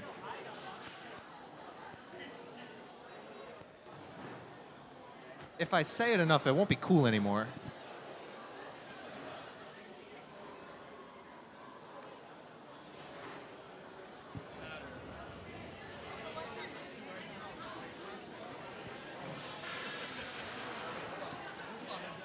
Yeah, Dima, I'm excited to get into 6-7 in the future. I'm not ready yet, but eventually. We got some plans.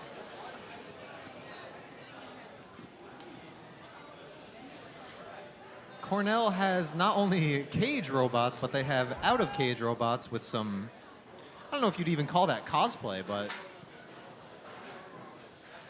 when I was parking my car this morning, I saw that. And all I could do was smile so hard my face hurts because I don't want to see it all day. Speaking of smiling, I'm doing just that because of these two robots loading into the cage right now. We got some old school cool. Old school cool in the form of Tomahawk. This is coming from that same team that brought us the 30-pounder Pneumatic out of Lafayette. And in the pink corner, you know him, you love him. Two-time world champion, Emulsifier. What a name. Never gets old. Two-time world champ versus a very first tournament, very first fight ever robot. Sometimes seeding does that, but that's what we want to see. My goodness, what an upset this would be, huh? Tomahawk has a very classic boxy shape. Reminds me of watching some old fights when I was a kid on TV. Seeing robots that just look like hunks of steel in the cage. I got jazzed by their wheels, Dima. They rock Coulson's in there. I'm a fan of those. That's a hidden weak point. I feel like your favorite robot fighter's favorite wheel is the Coulson. We got some layers. Wow, that weapon. It's so big on Emulsifier, though. Why does their disc seem bigger today?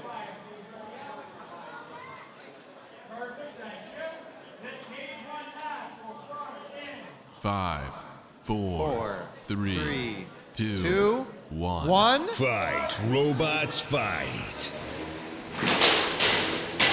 Here we go. Emulsifier showing no fear. Oh no, is that it? They dug in pretty deep there, Dima.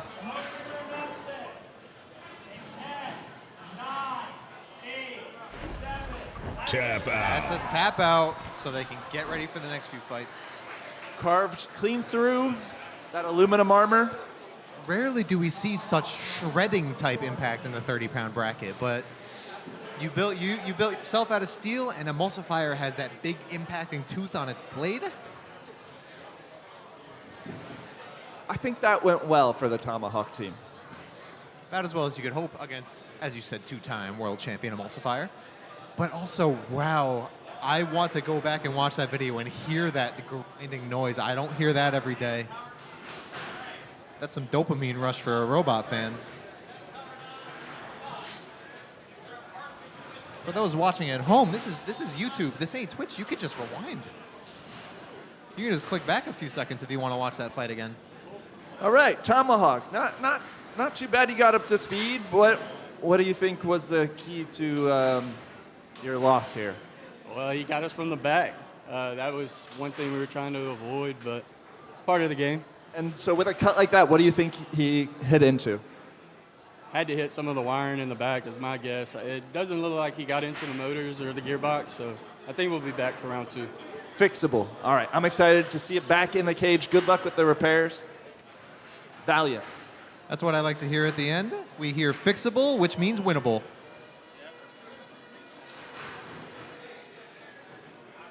Good attitude. Good sportsmanship.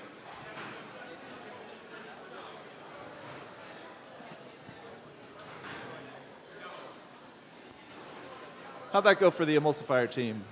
I think it went pretty well. You know, a little bit of a worry there at the first initial contact period, but he got under him and slammed him into the wall, and that was it. You know, the tilt back, I think, is what you're referring to. Was that? Yeah, I don't think we were necessarily trying to do that, but it happened, and we got through it, and we're all good. All right, well, can't wait to see Emulsifier's next match. Good luck charging those batteries. Sometimes, and I wonder if I'm wrong on this, but when you have that much experience, your first fight might feel a little bit like a warm-up. That one might have.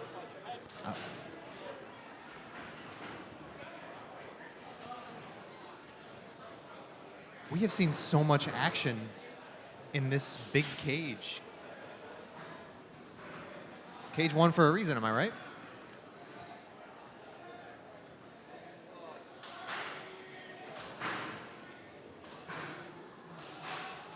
Yeah, you smell that? I love the smell of robot fights in the morning. Oh, nothing better. Sometimes we smell belts, sometimes we smell batteries, but I think we're just smelling ground steel. You got a favorite broken robot smell, Dima? Let me think about it. Batteries, I have a lot of nostalgia for batteries because I got my start mini-botting for Mako. So we set up a lot of battery fires. Oh, yeah. And so nostalgic for the lithium smoke. Well, it's easy to be nostalgic for it at NHRL because the cages all have the vents that suck all the bad stuff out and up so that when you open the cage, you're smelling maybe a whiff of a remnant. Yeah.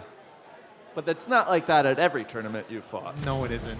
And this NHRL is the only place where I've fought that has had a cage like this. We're loading back up into the big cage. Oh, yeah, and we're taking a look in the pits up here. Still pretty dense as we're in the middle of the preliminary rounds. Looking good, folks getting their batteries topped off. They're making emergency repairs. They're improvising with whatever it takes to get their bots back in the cage. I see Jameson Go and Aaron Fan there. We are looking forward to seeing the new weapon blade on Psycho later today. Oh, we sure are. I see Mark Young there working on Sting Operation. He showed me a bucket of a zillion configs for that robot. I can't wait to see how it ends up in the cage, but in the cage right now, Dima, we've got some big robots over here. We are looking at Makabot, and they are going up against Parallax. Parallax coming out of UMD, the Leatherbacks team. Makabot. Sort of like been on the rise recently, rising star, I'd say, a little bit. Yeah, which is really awesome. He came from the 3-pound class straight to 30s and has been having an impact. That's just a beautiful weapon. No matter how, oh, listen to that. Oh, I love a death hum. Like a monster truck. It makes me make a face that I can't control. Yeah, sometimes being cage side, the noises will just force your body to react. Makabot has already qualified for the Pro Tour in 2 weeks. He is putting his bot on the line right now in this tournament. Fighters fight. Fighters fight. You said it earlier, Dima. That's true. Pro Tour 2 weeks. Let's fight some more. And it's a good thing they're here because they have to power cycle. So get this out of the way in the open tournaments. Electrical gremlins, sometimes we call these little electrical issues that prevent our robots from functioning properly. I'm curious what it was. They're sort of random. Is it? There's Sometimes. no shot it's random, Dima. Well, no matter how much you prepare, you can't prepare for everything. And sometimes stuff just happens. Oh, yeah. Nice little jump into the cage. Got to give you credit for that. W hops. It is before noon. We'll see if they're still leaping into the cage come prime time. Everybody's got so much energy right now. Nobody loses it by the end of the day, though. It's just, we have infinite energy when it comes to this sport. It's the sport itself. It wirelessly charges us. Sure does.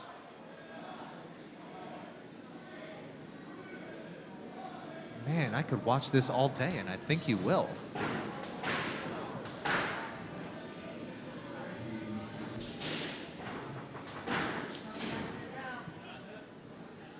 All right, we've power cycled. We have the transmitter back in our hands. We have the weapon lock off.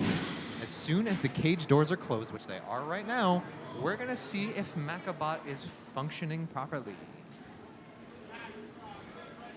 And here we go. All right, yep, that weapon spun up. Both drive sides worked. Parallax now facing down their opponent. Pressing ready on the cage. 5, 4, 3, 2, 1. Fight, robots, fight. Uh-oh, Makabot not coming out of the corner cleanly.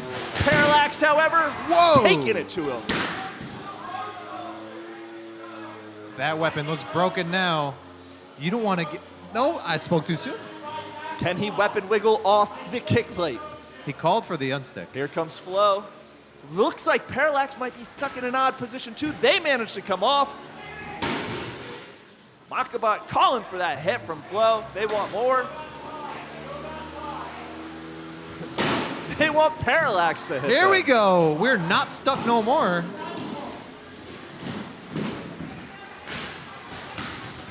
Parallax is not giving them an inch, though. Just bullying Makabot in the corner there. Oh, what a hit. I felt that. Makabot smoking, propped up against the wall. They've Bad already spot. That's a called tap it on out. stick. That's a tap out. They tapped out fast. They did not want to take another hit. Like we said, they have more fights in prelims. They want to be ready for Pro Tour. That was a fantastic fight. Some amazing driving from Parallax. That's what you do when you smell metaphorical blood in the water.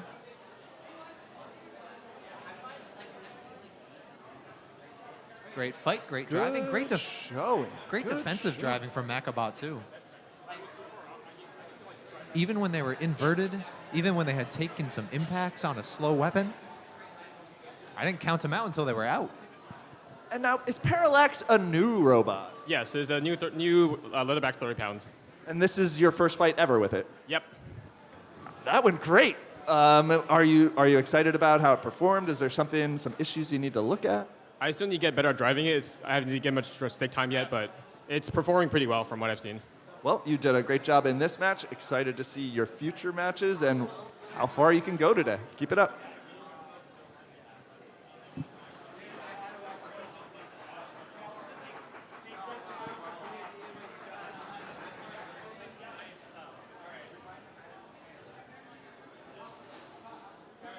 Makabot's drivers might be taking some extra precautions on this loadout. I would give him an interview real quick, but safety first. We got to focus on this. I hear cage manager Daryl talking about batteries for some reason, so I'm going to hop over and peek and eavesdrop. Yeah, let me get a peek. Let me sneak a peek. Battery would be continuous. Your like flame thrower. You mean the fire extinguisher? No, the flamethrower cage to take it apart. He wants to pull the battery out by the hat. Okay, looks like they are concerned over the state of the battery in Makabot. So the Makabot driver is looking to take his robot not back upstairs to the pits, but to our hazard pits, which is located on the first floor, very close to an exit. This is where our flamethrowers get refueled. This is where burning bots go to smolder. This is where we test the hazardous robots. That's what those sand buckets are for. You're worried about a battery? Toss them in the sand. Give them a beach day.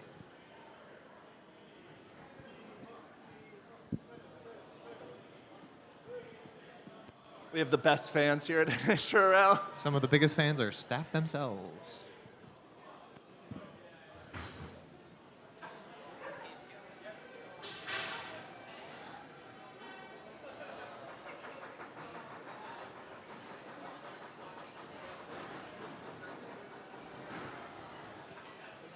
Got our gloves, got our vise, we're going to the sands.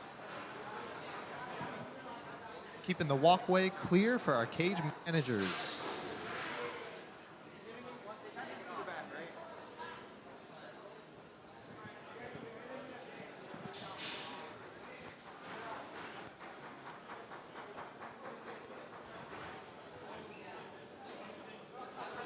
Sam, I got a question for you. Yes, Steve. Are you ready for Pro Tour? Oh, I think I am close to ready for Pro Tour. I'm excited to announce some groups later today, so Me too. I'm pretty stoked to reveal those. And we've got the KO show starting at 2, and that is where we're going to start dropping these groups. And that is also when I will be back on the mic. I love being cage side, but for KO show and primetime, I'm going to be in the play-by-play booth. I'm just a little spoiled for the prelims. Yeah. I will also say for anybody watching at home, if there's any fights that you missed or any fights that you wanted to see, we do have footage of every single fight today, not just Cage 1 and Cage 2. If you go to Brett Zone, bretzone.com. That'll get you there. Just making sure it's not .net. Bretzone.com has footage of every single fight, and not only that, you can select the cameras. You could shoot it yourself. You could. Do I want to look at the pink corner camera, the overhead camera, the blue corner camera? Not only that, but it has features where you can clip particular moments of fights from any cameras. You can stitch together multiple cameras and export them straight to your phone. You can post it on Instagram. You can post it on your TikTok. Straight from Bretzone, pretty much. It makes the Discord a lot of fun because anybody can just clip their own highlights. And that's not all you can do with it. You can watch every single fight your opponent has had, so you can study their fighting style. You can study what wins matches. We used to call that scoping them out.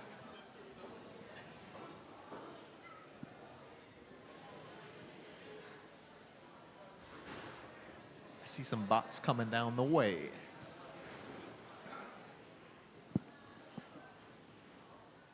All right. Returning to the cage. Ooh, those wheels. Ooh. So cool.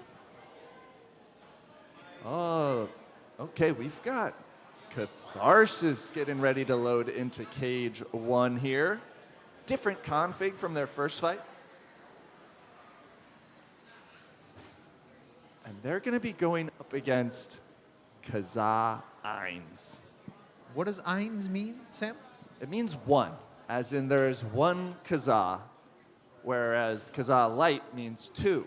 There are 2 Kazaas. Kazaa Light, the multi-bot version of Kazaa, has had many fights and many golden dumpsters here at NHRL. Joshua Reinhardt decided, I'm going to both downsize and upsize at the same time. I'm going to smush these 2 robots together and go back to a single flamethrower robot. Now, Tim, with Catharsis, have you fought a flamethrower before? Never. And so have you watched some of Kazaa's fights? Yeah, it's don't get stuck on the side. Okay. And do you have anything special going on to prevent getting stuck on the side? No, but at least it's not flammable.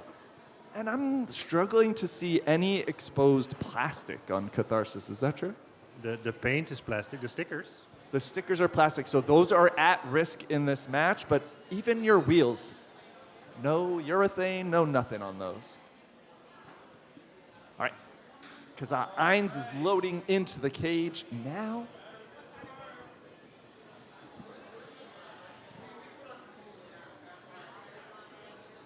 And we are going to toss this fight over to our good friends in the play-by-play booth. Adam and Ricky are going to call this one.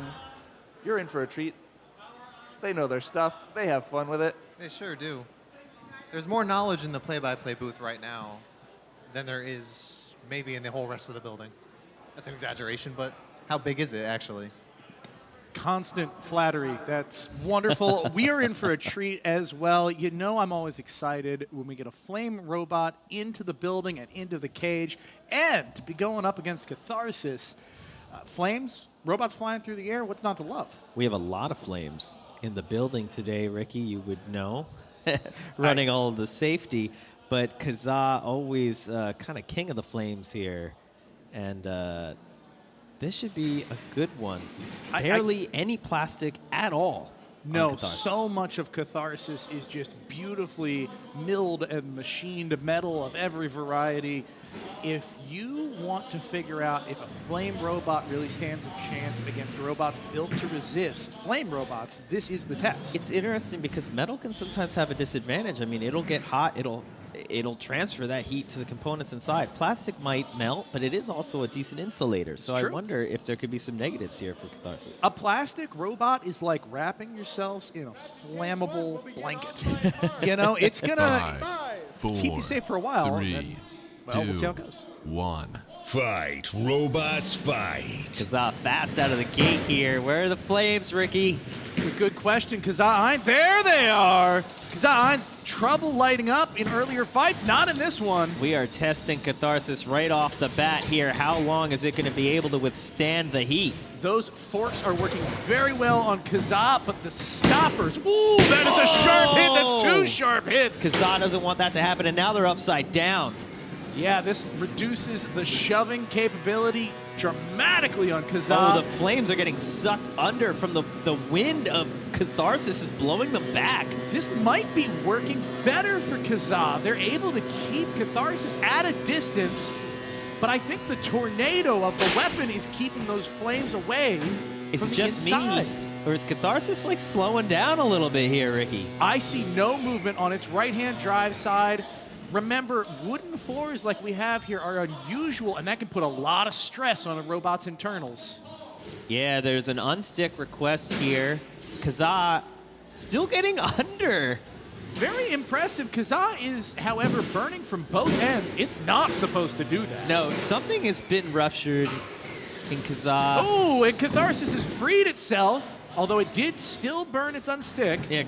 One drive side completely down, the other one's struggling. Yeah, the other one is kind of intermittent here, but the flames on Kazah now seem to... Oh, no, they're back. No, they're fine. They're there, Adam. They're just waiting for the right moment, and this could be it.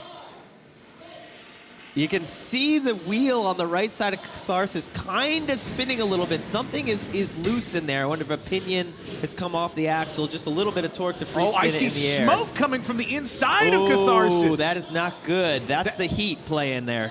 That is a difficult thing to do with a robot made of this much metal, but the countdown started. Can Tim Bowens pull out a miracle? Oh! So close, but they didn't quite make it. Your winner in that fight, Kazah Hines, Joshua Reinhardt, just walking his way through this tournament, and a frankly surprising performance from Tim Bowens and Catharsis. This is one of the fiercest 30-pound robots on the planet, coming all the way from the Netherlands to compete here today, and to be taken out at an early stage fight. Kind of surprising. Granted, it is too, Kazah. Yeah, is this still the opening rounds, or is this officially a tournament fight at this point? That is a great question. I think this is still in an opening round. Okay. If yeah, it's an opening qualifier round, fight too. This is the second fight. Great. So we will still see more of Catharsis today. Look at how Flo has balanced on Catharsis. It's a little... How did this happen, Ricky? What a strange... Oh, we might see some baby flows 9 months from now. How are little robots made? This isn't how they're supposed to be made. Okay. Oh. So we've made some modifications to the house bots in the last few months, just trying to get them stuck a little bit less. This is a really strange byproduct. You can kind of get a wheelie on float. Ramping up the back of Catharsis here. It's so low. It's just a little wedge. I think it's like they're hitting the wheel. The cleat on the wheel, I guess, is kind of leveraging them up. Yeah, very strange.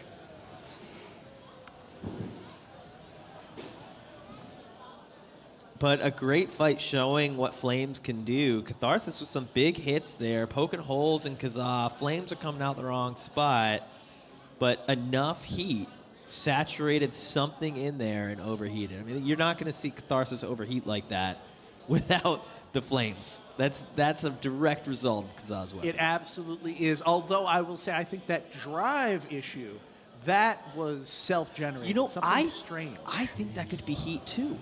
Because you heat up a belt, the belt grows a little bit, it starts slipping, or you heat up a pulley that might be press fit, and now the press fit doesn't fit anymore when it It's heats up. definitely possible. I just think it happened so early in the match. It's true. That I don't know that the Flame had a chance to cause that sort of damage. But we won't know. The only person who's going to know for sure is Tim when he gets up in the pits and does his post-fight inspection. Yeah, maybe we can chat with them a little later if they can keep it going about what happened here.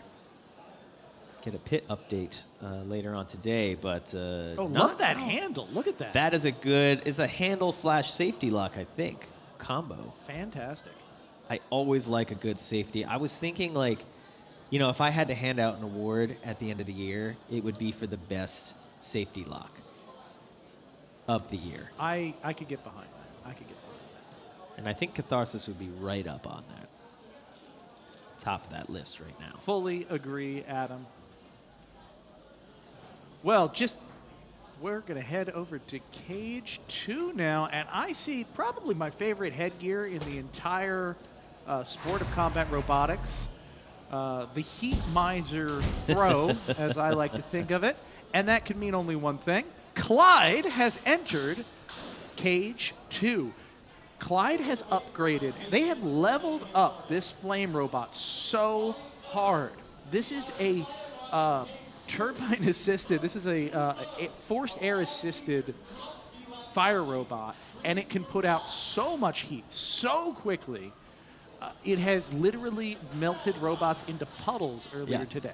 You know, this is interesting to think about, right? We limit the fuel that you can carry in robots here, but as anyone who's designed a rocket engine knows, any of the rocket scientists out there, it's not just fuel. You need an oxidizer. And speaking of oxidizer, look at this big hole in the back of the robot. That is the source of the oxidizer. That is an intake for the fan that is going to blow.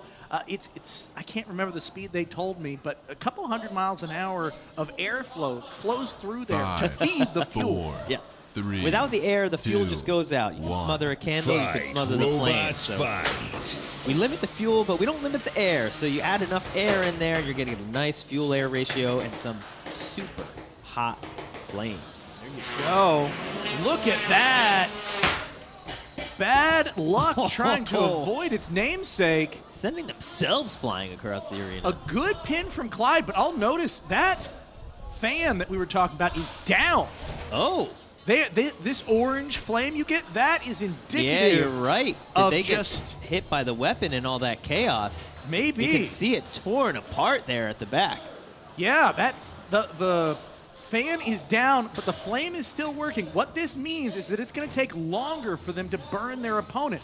They need to keep these pins going for longer in order to get a good melt on the plastic. Looks like a direct hit on the flame. The other thing this is doing, Ricky, is I don't think they're getting the flame as far out from the robot as they would usually like. It's kind of going backwards. It's combusting inside the chamber. Look at this. You see this pool of liquid fuel on the ground that's taking time to dissipate. That, again, is because the air flow has been cut off. Yeah, there's too much fuel for the amount of air they're getting, not even burning it all before it comes out of the robot. Take a look. And now, as a direct consequence, Clyde is running out of fuel. They are almost out. I wonder if it damaged even the valve that controls it. That is quite possible. Look at that direct hit here now without the flame. We can see that at the back. Yeah, it's melted its own air intake at the back of the robot. Bad luck. Had a little bit of bad luck there early, Ricky, but a little bit of good luck, too, to get that shot. They might not be working now after going flying, but they would be in a lot worse shape if they hadn't gotten that shot. Now, this is interesting. Well, look at this. These are good pins. This is what Clyde has to do. With their flame fuel out, they need to take control of the rest of the match. The whole side of Clyde has melted itself. You can see the inner support structure of the 3D print, the infill. Now, we're in the last minute of the fight. Bad luck has no weapon left. Wheel of Clyde is getting less traction because of the bend in the chassis. Absolutely right, Adam. I'm guessing. Oh, the flame is back! How unexpected. I thought that thing was down for good. Oh, and it's looking as good as ever here. Still, a little bit fuel rich, but it's pretty. Take a look at that. The flames lingering on Bad Luck 5. The flame-proof tape is on fire. Never a good sign. I think, an unstick has been called for Bad Luck 5, but it's not going to be enough. Those wheels are spinning, but the chassis has started to melt to the bottom of the arena. The entire thing has tacoed. The tape seems to be acting as a wick for the frame of Bad Luck. Still a little bit of fire there in the corner. This will be going to the judges, but Adam, I don't think there's a lot of mystery in the box now. No, it looks like Clyde is fully functional and Bad Luck isn't moving at all. That could be a clean sweep on the condition score and possibly also the attack score, although Bad Luck did have a nice shot at the start. Wow, Clyde showing what Flames can do. For the second fight in a row here, we're getting to see what Flames can do. That, however, I got to say, I don't know if that was strategy or not, but the flames going down for the middle third of that fight was a nail biter for me. But if there was a decision to be made, you want to have flames at the end. You want to show off that you're still functional at the end, and you want to leave the judges remembering a functional weapon versus remembering one that doesn't work. So I would pick weapon down in the middle of the fight every time if I could. So it really did work out for them there. 10 out of 10 times, whether it was on accident or by strategy, it played out exactly the way that Clyde would have wanted it to. Wow. Looks like we're going to wait for this robot to cool down just a little bit more. We do have to make sure that these things are safe to remove from the arena. As long as they're in the arena, things can explode, they can catch fire. These facilities are built to take that. A little less so once you're carrying it through a building full of spectators, so that's why we take the safety processes very seriously here. So I'm thinking Clyde was using a maybe a gyroid infill. That's what it looked like as it was melting there.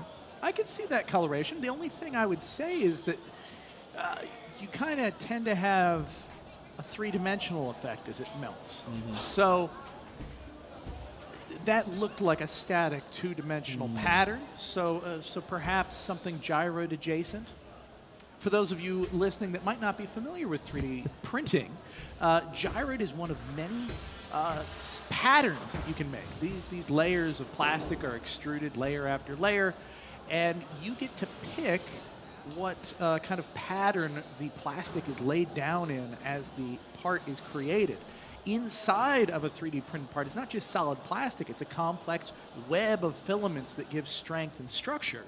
And gyroid sounds fancy. It's just kind of twisty Curvy, wiggles. Twisty curvy. Twisty wiggles. Yeah. It's a really good point, and if you haven't 3D printed anything, you may not realize that the vast majority of 3D prints that we're using here, FDM 3D prints, which is basically, I call it a fancy computer-controlled hot glue gun. Yeah, they're not printing a solid chunk of plastic. And the ability to print hollow is actually a huge advantage. You can use a lot less plastic to make the same size shape. But yeah, picking the pattern of that interior shape changes the strength that you can get for the amount of plastic you're using. So a lot of thought will go into the pattern or how thick are the walls of your part in order to maximize the strength here. So, something that I really always find incredible to me is for most plastics, for most 3D prints, about 65% hollow is just as structural, almost as structural as 100% solid plastic, which is what's crazy about 3D printing. And you can go a lot further without losing much of it. So much of the strength actually comes from the walls. Right. Yeah. Anyhow, we are loading up with another couple of fun robots.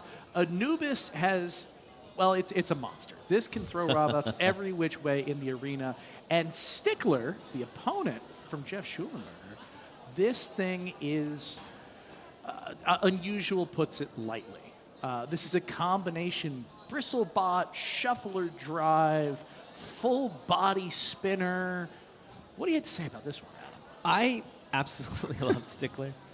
And it's unabashedly weird, is what I really the drive in particular is amazing to me. So a shuffler gets you a weight bonus. It works a lot like a wheel. Moves forward, it moves back, it has a motor on it.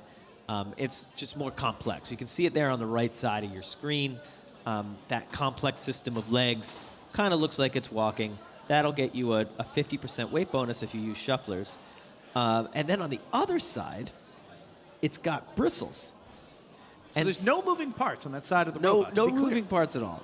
And basically the way that works is it's just vibration. The robot vibrates, and then that little bristle arrangement is going to push that side forward when it vibrates.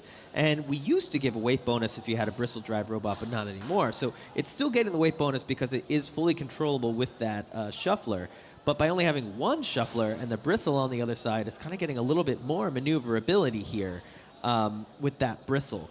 And unlike as if it had put a wheel there, a wheel would have then like kind of removed the weight bonus. But using the bristles, it can still get this weight bonus of the shuffler.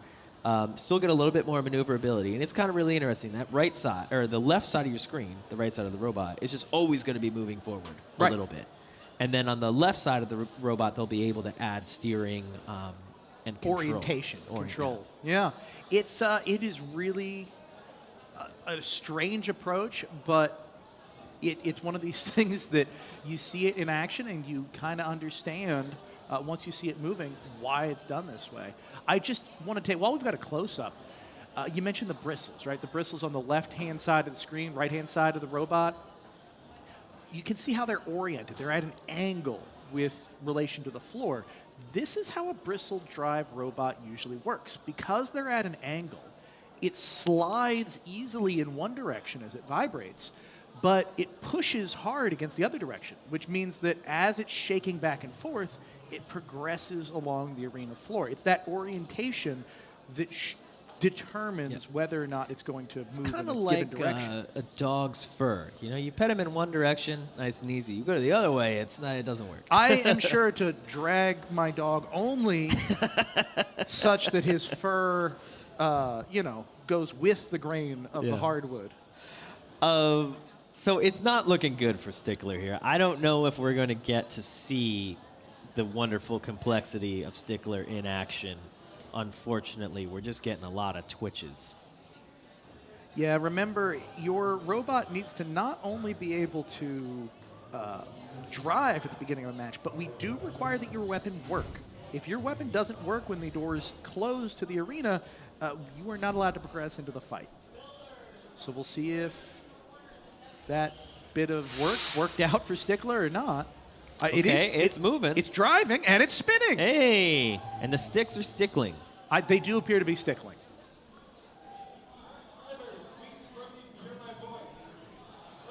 Well, I'm excited. I am glad to see that work out. I'm sure they burned every possible second of their cage side repairs. See if it worked for them. 2, what was wrong? 1. Fight, robots, fight. All right, Stickler trying its best to move that melted plastic on the floor, probably not helping him. Anubis unsure on how to attack. Hey, you can see the bristles are not really bristling the way you would want here. Ooh, a good pop on the side of Stickler. It does seem to be, ooh, wow. These are not the exchanges Stickler wants to have. Still able to keep the front pointed at him mostly, but Stickler's relying on Anubis running into them, and that's not where they want to be this whole fight. Oh, right on the bristles. That is a big hit, and things got quiet in the arena. Anubis' weapon is down. Oh, and it's back. But that was the opening Stickler needed, and they couldn't capitalize on it. Yeah, Stickler. Whoa! Trifurcated! Split into thirds. Ridiculous. Look. It's in 3 pieces. Stickler has turned into a do-it-yourself robot kit. Some assembly required. Just look at the spread. One at the center, one at the far end, one at the near end. A perfect rule of thirds. There's probably something about the golden ratio going on in the arena right now. What a beautiful level of destruction from Anubis. That was a killer hit. Yeah, you could see Stickler's maneuverability just not where they wanted to be. For the beginning of the fight, they were mostly keeping the front pointed toward them, and Anubis was going into the weapon. But after Anubis calmed down, saw the lack of maneuverability, able to get a strong hit directly on the side of Stickler, and as you so elegantly put it, trifurcate them. Yeah, you just don't see that kind of destruction particularly in the 3-pound arena, that often. Robots so often will bounce around for something to be so thoroughly disassembled. Let's see if we can look at the weapon assembly and see what went wrong.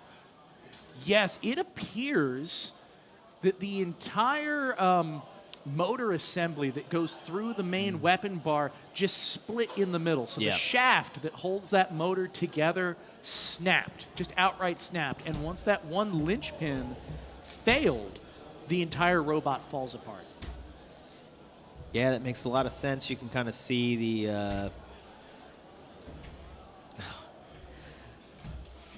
blade is attached to the bristles. It's hard to name the parts in a robot. That's unusual, right? Yeah, the blade was attached to the bristles, and you had the core that was attached to the shuffler, and as the shuffler broke off the core, and then the whole thing just kind of came apart. I think this might be a nice moment to point out when you have robots like this, especially in the 3-pound class, sometimes you rely on the parts that come with your motors. And these motors are often built for drones or for RC cars and that sort of thing. They're not built for this 95% of the time, which means that those shafts, they're great at being motor shafts. They might not be great at holding your entire robot together. And because it's a 3-pound robot, you don't have the weight to play with that you do in the larger classes to replace that with some other material or gusset it or whatever to make it strong. If you're wondering why when you go online and you find, beetle weight specific motors and they cost more, it's because those shafts are getting replaced with bigger, beefier, stronger shafts. Generally, the magnets inside are also more well secured. So there are a lot of actual worthy upgrades on the parts from reputable vendors designed for this sport. A lot of times we will refer to the metal that comes in those sort of motors as cheese grade. Well, who's to say what was used in Stickler? I think Stickler is applying even more force to That's a great parts point. than usual. 4, 3, let's get into 2, another match here. 1. Fight, robots, fight. Juxtaposition going up against Blink. Juxtaposition a little slow out of their corner, and Blink always speedy. Juxtaposition, really fun robot to watch. It's sort of an undercutting saw. Yeah, it's a strange approach, but quite a bit of luck lately. Not having some great luck here as Blink is getting in from every angle. Juxtaposition really needs to win the ground game there. You can see they did exactly what they're going for, getting under and uppercutting with that small disc to the base plate of Blink. Blink bounces it off like nothing and comes back with 3, 4, 5 hits in a row on Juxtaposition here. There's a bolt on the arena floor now. Oh, look at the left fork on Juxtaposition. It is cleaved up backwards. That seems to be where that bolt came from. And now it is gone. That honestly is going to be helpful for Juxtaposition. But take a look at the back of the robot. It is starting to flex. The top plate is starting to come off. Blink is taking apart Juxtaposition bit by bit. Yeah, Blink is so fast, dense, and controllable that Juxtaposition just cannot play their game here. And just pieces are looking worse and worse as we near the midway point of this fight. Blink just lining up attack after attack, occasionally losing a pin game and then going back to the aggressive maneuvers that have been doing so much damage. Yeah, Blink is not blinking. Not giving their opponent a second. Kokoto, the driver and builder of Juxtaposition. Oh, a battery has been removed from the innards. It's now completely taken off. That is the end of Juxtaposition. Power gone, motors down. Your winner through tap out is Blink. The battery just kind of popped out there. Well, Didn't like I wanna be mentioned inside earlier, anymore. the robot top plate was just slowly turning into a taco and building this bigger and bigger opening through which the electronics could be ejected. And ejected they were. Puked it out there at the end, just like, whoop. If you can imagine just having a progressively bigger hole in your chest and your heart eventually falls out in the middle of a boxing match, that's what you just watched here in this fight. Gruesome. Gruesome guy out. That is, for a robot that is still generally in one piece, Juxtaposition looks so beat down in the corner there. I mean, it looks like it went through the ringer. And Yeah, Blink, I mean, I don't even know if its paint got scratched. It's funny, Juxtaposition is so broken, the battery came out, but it's still, if you squint at it, it still looks like Juxtaposition. And that's the benefit of that TPU. It'll get absolutely destroyed, but it still ends up mostly the same shape at the end. Well, I think this is also a design that relies on that top plate for so much of its structure. And so I wouldn't be surprised to see that robot come back in its next fight and essentially be able to replace that top plate alone and have the rest of the flexible components snap right back to what they're supposed to be. I'm liking this comment in the chat here from Purple Pony Club. It was an ablative battery. So. Everything is ablative if your opponent tries hard. That was something else. And boy, has our Cage 2 gotten dirty fast. Yeah. I'm not going to hold that against Cage 2. A decent amount of ash. Of some melted plastic here and there. I saw us going at it with a paint scraper earlier. We'll get there. We'll see what's left by the time we get to prime time. If you're just joining us, this is the May NHRL Open event, our last event before our first Pro Tour event of the year. Of course, the Pro Tour event has already been seeded, so the people fighting in this event are looking forward to future events for seeding. But yes, I'm Ricky Willems. I've got Adam Wrigley here in the play-by-play booth, and we're guiding you through all of these fights, all of the action, all day long. Yeah, it is an exciting run-up to the KO show. The beginning part of the day here is a lot of fun as we get to watch all the new robots, all the weird designs, and whittle down to who is going to make it into the prime time tournament. As Ricky mentioned, this is the last event before our first Pro Tour event. Pro Tour is starting May 16th, so make sure to come back to the channel and watch then. Invitation-only Pro Tour event.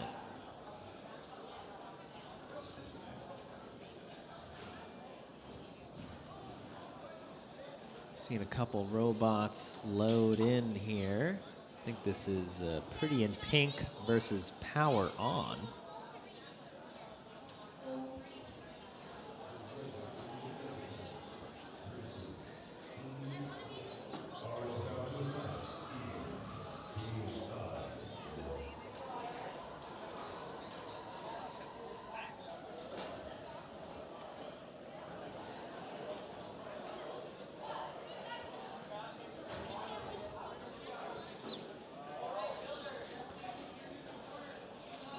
Yeah, so Pretty in Pink is out of Mineola, New York, going up against PowerOn from New York, New York.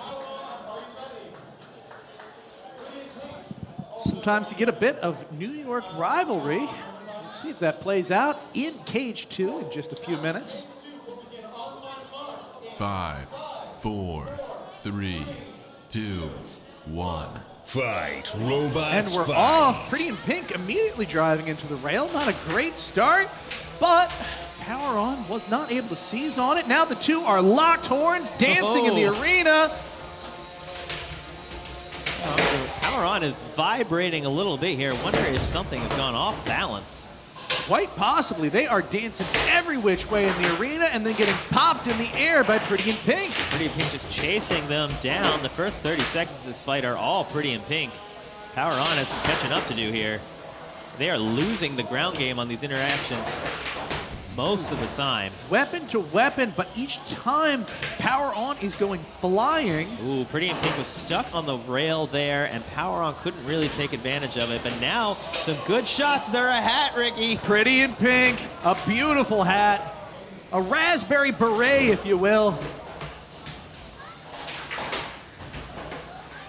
Both robots inverted, trying desperately to get themselves righted. PowerOn is having a real hard time controlling the power of their weapon here in this fight. They're going to need to calm down. Yeah, I wonder if turning their weapon speed down is the right move. It might not matter. Pretty in Pink is immobile. I don't see the wheels spinning.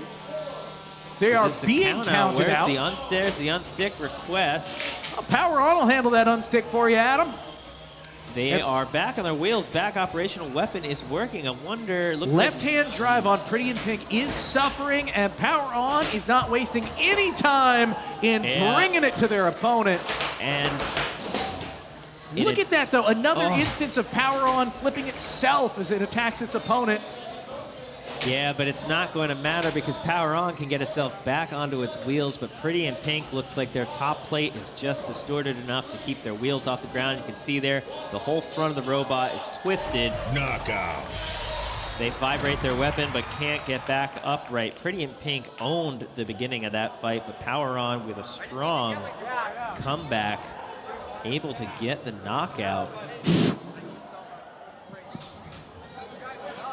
But Very I don't want to say it's lucky. There was certainly a lot of skill there, but I think that is a fight where PowerOn is going to be counting their lucky stars. If Pretty in Pink hadn't given them that opening, there's no way they would have been able to work their way back. Yeah, Pretty in Pink kind of had the fight in control. PowerOn seemed like they took a moment, lined up correctly, got some hits in, and Pretty in Pink just couldn't take it. The durability of PowerOn got them through the harder part of the fight. Pretty in Pink, just something failed there. Yeah, it's really hard to say what exactly.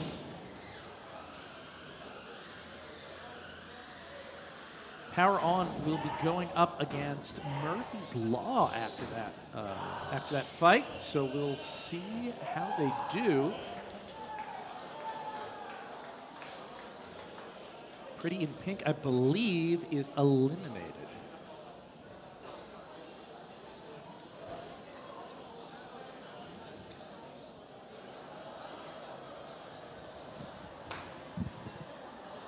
If the stats I'm seeing are correct, then I believe we'll see Pretty in Pink again. I think that was a fight between 2-1-0. It is possible. It might be that their second fight has just not been queued up yet. We're still waiting on what opponent they will be facing next.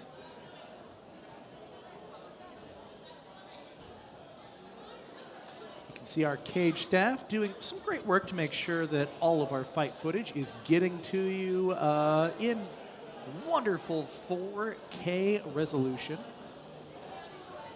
We've got cameras everywhere. There are cameras in corners. There are cameras in ceilings. There are cameras mounted to the faces of small children wandering the building. Any angle you want, and in fact, any angle that our competitors want, really becomes a huge tool here. We give the competitors access to a database of all of these camera angles so they can go back and meticulously analyze every fight, every angle, figure out what went right, what went wrong, and how to do better in their next fight. It's called Brett Zone, and it is something we are very proud of here at NHRL.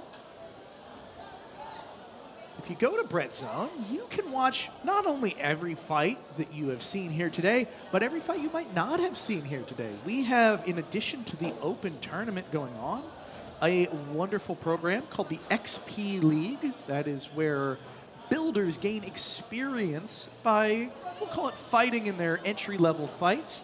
And R&D League, the Research and Destroy League, where true novices can show up with a robot that might not be ready for the prime time of open events, and they can get practice and experience so that they can one day graduate to a full NHRL open event.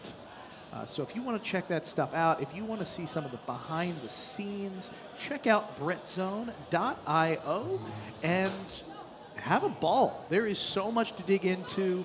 I'm making this number up, but I wouldn't be surprised if we have millions of hours of robot footage at this point when you take, 6 cages and you multiply it by 5 camera angles each. I mean, it's every camera angle of every fight. It's not just the stream. No, you can make your own stream, literally. Yeah, you switch whatever camera you want at any point. You can slow it down, speed it up. It's an immensely useful tool, not just to make clips and send them around, but for research. If you're a competitor here, you can see your own fights, you can see your competitors' old fights, and as soon as you get out of the arena, you go upstairs, you can go check those out. They're immediately available. If you just see a fight on stream, you can go over to the Brett Zone and check it out. Not Brett Zone YouTube, it's brettzone.com. Or sorry, brettzone.nhrl.io. Is it also brettzone.com? It is brettzone.com too. 5, 4, 3, 2, 1. Fight, robots, fight. Blue Marlin is so wide. Yeah, and it is working for them in this match. There is no way for Rory to get Oh, look at the chunk taken off of Rory's hindquarters. Oh. As soon as it is right side up, it is going to be unable to move. There it is. And it's high centered on its own plastic behind. that is one of the downsides of plastic armor, is that it can deform in ways that you really don't want a lot more easily than maybe metal could. It's kind of a trade-off. It can eat up, it can absorb hits, it can be a little bit ablative, but if it bends like that, it's not coming back. Yeah, they are, and take a look, their right-hand drive side is also just crunched. Be locked up. Matt, look at that. That's even into the metal structure. Yeah, the metal structure has bent dramatically. The left-hand metal structure is still the shape it's supposed to be.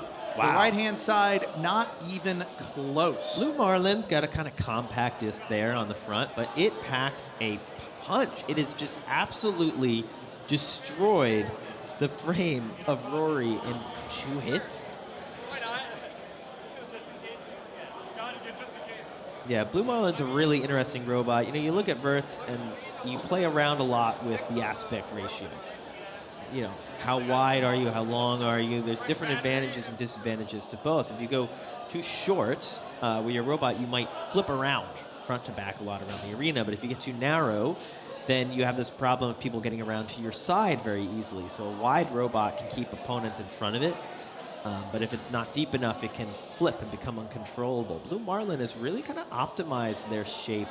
They're very wide and they're very short, but with the smaller disc, they make it work. The trade-off usually is that those smaller discs aren't quite as powerful, but Blue Marlin's showing off its power here.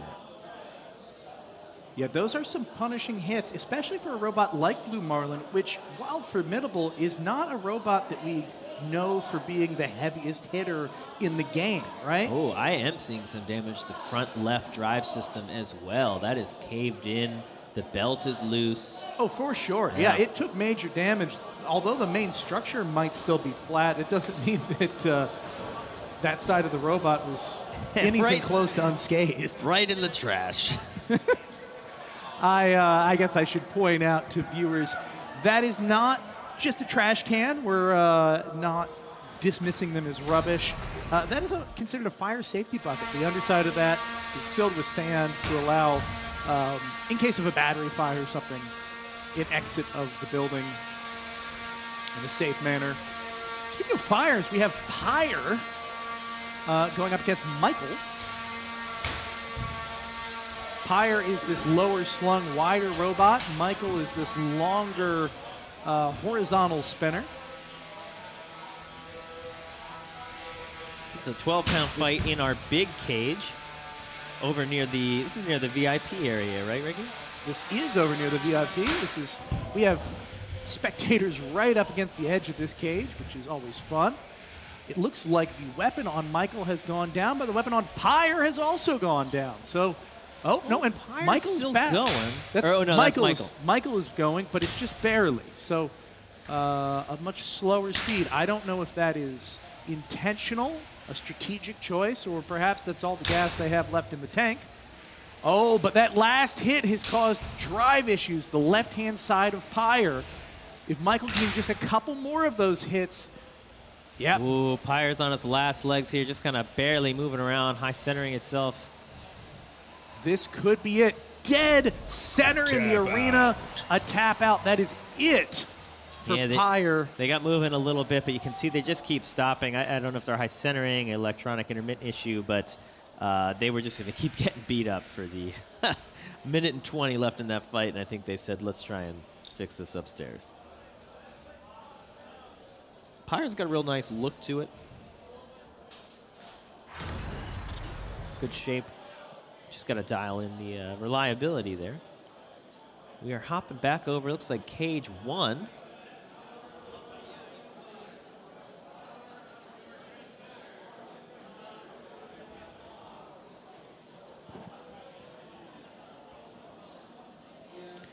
So this is Psycho versus Hot Dog.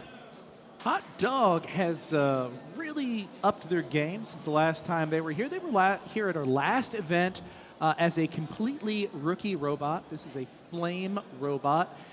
They had quite a lot of challenges. It is an extra level of work to get a flame robot in good shape here at NHRL and get it through the safety processes that we require. So I was chatting with the team from Hot Dog, which is a MIT robot. They're, of course, going up against Psycho from Jameson Go, an MIT alum.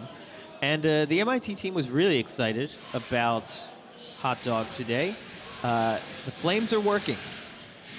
I chatted with them about the wheels, and I'm super excited about these wheels. Mecanum wheels are really hard to get working. These are cleated Mecanum wheels, which is even harder to get working. I don't think they're fully dialed in yet. But if we have fully dialed in flames, that might be all that matters, Ricky. Well, it's such an interesting combo because flames, in theory, could benefit so much from the strafing effect of Mecanum wheels, especially when you've got a multi-bot like Hot Dog. Yeah. Whoa!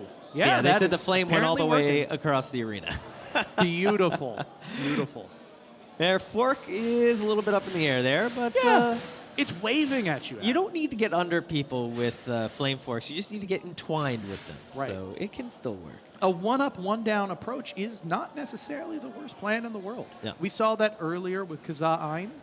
It was a robot that seemed to function better with its forks upside down because it ended up as a keep-away stick to keep their opponent at kind of the perfect distance for a proper barbecue. It was something I realized a while back when designing hammer robots, and we were playing this ground game with forks and trying to get under people, and I realized I don't really need to necessarily get fully under people. I just need to keep them away. I just need to get stuck in them. And once you realize that, it really changes how you start to design these forks on a ranged weapon, and you can really see it. Jameson, all smiles today. I wouldn't be surprised if those smiles belie a deeper level of competition that Jameson I'm is like, bringing. does the back of this shirt say, and that I win? Yeah. What's the... What's the catch here? The back is just JK, bro. Yeah. You know? Jameson's a really amazing competitor. He's a really great guy. Always fun to be in the arena with him, and I think we're all in for a good time here, getting to watch this fight. Yeah, the Hot Dog team has spent a lot of time on a lot of parts of this robot. The Mecanum wheels are forever in evolution. They said they removed, I think, 4 pieces from each roller by combining separate parts into a single printed part with a 5, embedded 4, cleat. 3, so really interesting 2, design there. 1. Fight, robots. Way we go, fight. folks. You see a wheel looks jammed on the pink Hot Dog. Wow! Hot Dog going flying. The goal of Mecanum wheels is maneuverability and keeping the front pointed toward the opponent. And Hot Dog That just is strafed right into Psycho's Whatever the weapon. opposite of that is just happened. Psycho kind of taking its time here.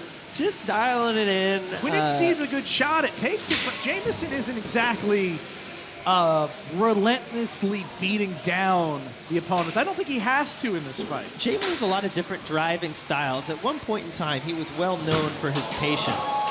And I think he's showing a little bit about that here. You know, just lining up the shots, not getting too carried away, staying away from the rails, don't get stuck. Tap out. Look at the side of Hot Dog, especially the pink side.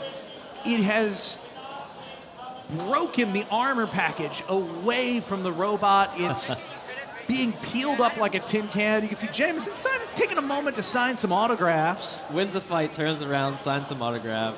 Okay, now let's turn off the robot. Well, we saw a little bit of fire there from Hot Dog. It looked good, didn't really land on Psycho. We saw earlier today how much fire can do when it is delivered. What's interesting here is I'm looking at the robots, and they don't look great, but they did take those hits decently well. I think the wheels really need to be dialed in. Once Hot Dog can get that maneuverability, yeah, you can see there, they just kind of, some part of the frame on the robot's right side, left side of the screen has come off. I mean, on both of them. Like, they're positive torqued. cambered. The structure is like similar to Kazaa with this big outer AR500 frame, and it seems like something between the outside and the inside is not really. I think that's there. what's happened here. they clearly looked at Kazaa as a source of inspiration, and for good reason. That is our championship-winning 30-pound robot. But what's missing here is a solid structure between the inside and outside of the robot. What's interesting when you watch the Kazaa fights, Kazaa doesn't get hit that much because of how well it keeps the front pointed at its opponent. And like I was mentioning in the fight, the goal of Mecanum Wheels is being able to keep the front pointed at your opponent the entire time. You can move around the arena without spinning, and you can spin without moving, right? So you get this combination of just always being able to point at the opponent if you can drive it, and if the system works right. On these wood floors with these cleated Mecanum wheels, no one's ever done that before.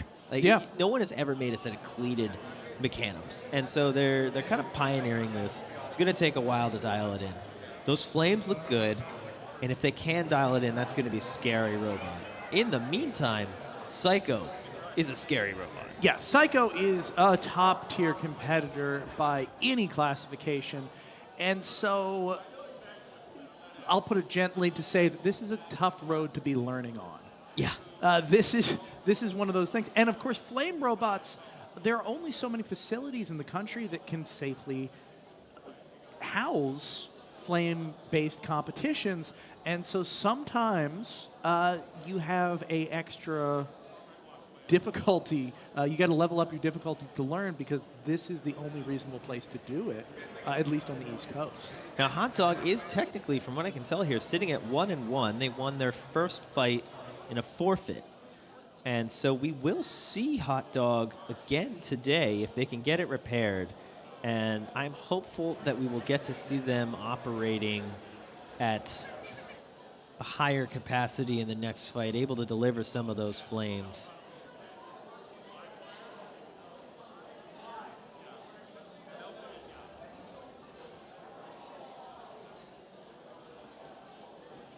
But yeah, you got to think Psycho. That performance is maybe the favorite of the day, just coming out strong. Never in doubt for them.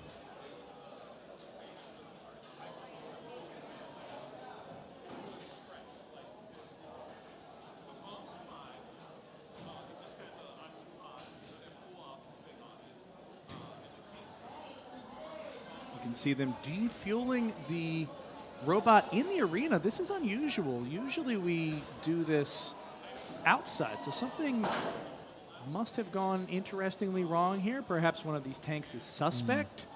Perhaps there's some other reason that we don't quite want to bring this out of the building yet. Of course, we're going to look at these situations on a one-by-one basis. We do have procedures, but you got to play the situation in the safest way possible, one-by-one basis.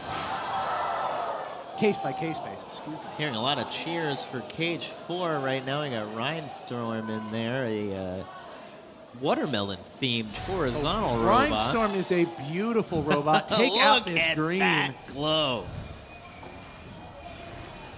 Rinstorm looks positively radioactive.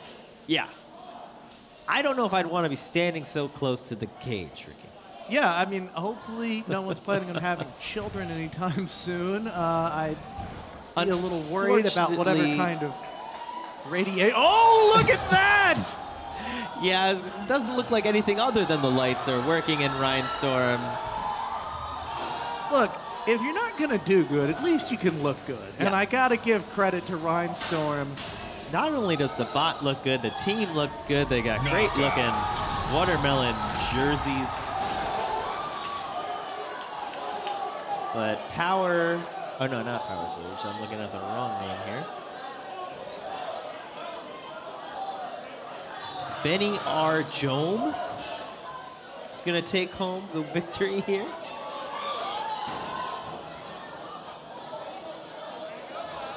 Absolute pride of Cornell, I'm told. Cornell has brought a lot of fans along with the team. There are 50 Cornell students here today. Whenever a Cornell robot is in the arena, you can hear it. Even though we are 5 stories below ground in a bunker, I can still hear it. You can hear the reverberations from miles around. 5 robots, 50 people. That's 10 people per robot. We do have a limit on how many people can be at a pit table for a given team. Generally, we cap this, there's some exceptions, at 5.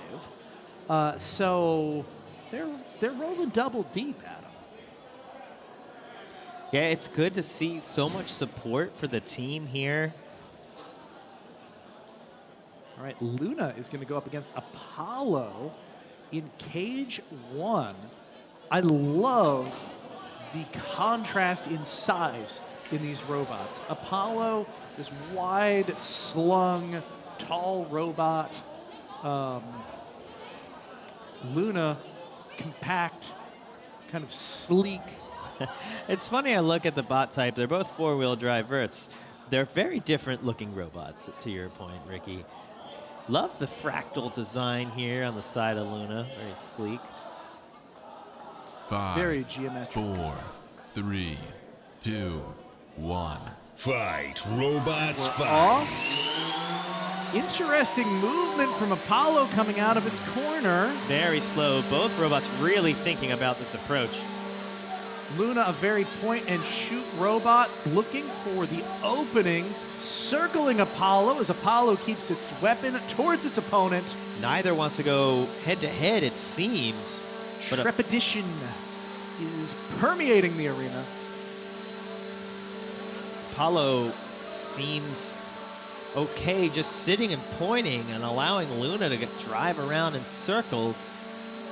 This is not going to win them attack points, but sometimes it's worth it to have that first exchange go your way. Oh. Minor hit from Luna, a second hit, a third hit, each of these pushing Apollo around the arena. It's a piece of Apollo stuck inside of It's Luna. speared in there. Wild. Wow. A tap out, but take a look at Luna. It's lost major portions of the robot in that exchange. I think that's a belt and an upright off of Luna. It's no longer driving right. What a strange outcome. What happened? The piece, wow. The piece of Apollo's fork seemed to go inside of the chassis of Luna. Luna goes upside down. Apollo knocks off, I think, a wheel from Luna. I think that was part of the weapon assembly, Adam. I don't know. Maybe we can get a closer look. See the team of Apollo out of Ithaca with Cornell just stunned. Really interesting approach to the armor on the front of Apollo. It's held together sort of with a rubber assembly. You're right, a wheel did get shredded on Luna, but I'm not exactly sure what else. It felt like the lead up to what was going to be a long fight, back and forth, like careful engagements. And I guess Luna was right to be a bit hesitant there because it only took one and a half engagements really until they were tapping out with a wheel rolling across the arena.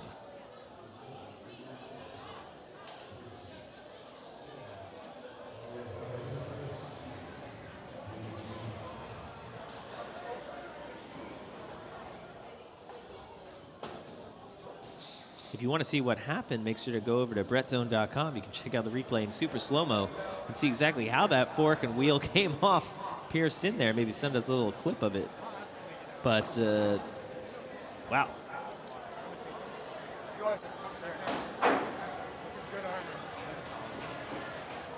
Good close-up shot here on the front of Apollo. You can see the cleated wheels at the back, rubber wheels at the front. Interesting little hybrid design there, getting the advantages of both.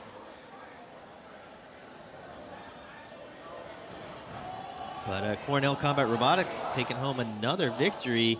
Luna from Team WPI in that college versus college matchup is going to have to go back to the pits and think over that. I believe that puts Apollo at 2-1, meaning they're going to make the tournaments. But Luna, I think, sitting at 0-1. They're going to have to win here or go home in the next one.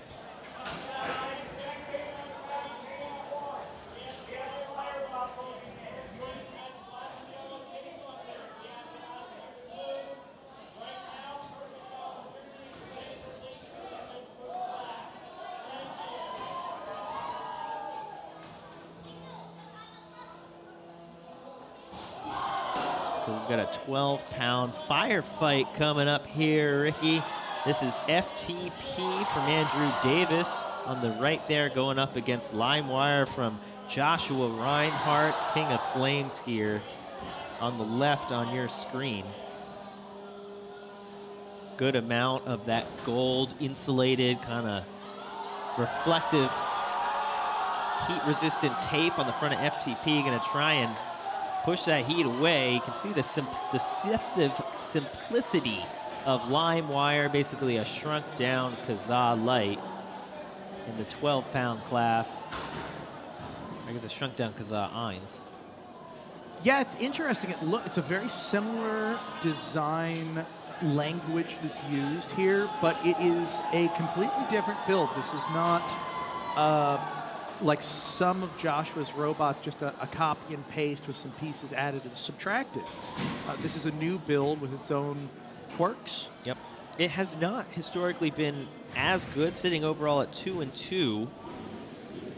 But it's been 1-0 today, won via judge's decision. This is the first fight for FTP today. We have seen this from some of Joshua's other robots. He takes a little bit of time to test and tune this. He's not exactly the person who sits behind the computer and designs every last detail out. 5, he builds it, puts it in the cage, sees how it's done, and makes it better. 1. Fight, robots, fight. Oh, FTP flipping Limewire and then over. FTP immediately dead in the water.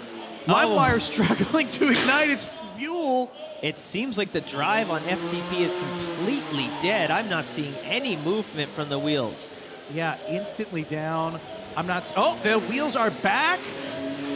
Yeah, that could be. The flames are up on Limewire, though. It seems like an electronic reset, one of those things to turn the controller on and off, they come back, but the amount of time that takes, it's always risky. And that has given Limewire a chance to turn into a Firewire. Yeah. FTP seems to be winning the ground game here, which is huge versus Ooh, one these of the flame wheels robots. has come off of Limewire. This is a pushy robot. That is not good for their reliability. But they are pinning FTP to the wall, giving him a good and proper barbecue. FTP is now remaining on fire. Tape not working well enough here. Oh, they are getting torched. Listen to that spinner whipping up a whirlwind of flame. Sometimes keeping your spinner running can deflect the flames away, but it doesn't always work. FTP upside down, trying to right itself on the arena wall and smoking.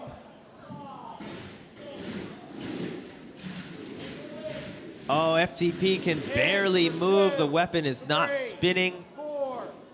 A minute 30 left in this fight, and we're getting a pin countdown here. Limewire off to back up. This is a gentle barbecue. Notice a chain has been knocked loose on Limewire. That can foul them up pretty bad if they're not careful. And I think maybe some of those sounds. Listen to that noise. That weapon is desperately trying to do something on FTP. Oh, everything is smoking and melting and hot and sticky looking on FTP. They just cannot self-right. The weapon not getting up to speed anymore. The heat is doing its number on the interior components. What looks so promising for FTP off the start has just gone downhill as Limewire is playing their game.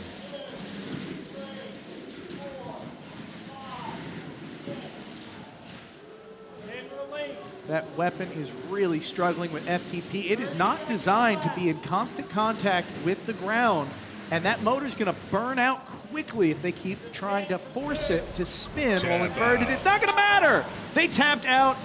Honestly, I think that is for the best. Yeah, nothing doing there. FTP still on fire. I can't tell what that is. Is that the flame-proof tape on fire again, Ricky? It is the adhesive from the flame-proof tape, yes. The tape is flame-proof, but not the adhesive. The tape so often is meant to reflect heat away, but if the tape itself gets hot, it's a whole different story. The adhesive that's on the back of it, usually petroleum-based, is going to catch fire and be its own wicking source. So you've got to hope that these encounters with your flame-based opponent are brief.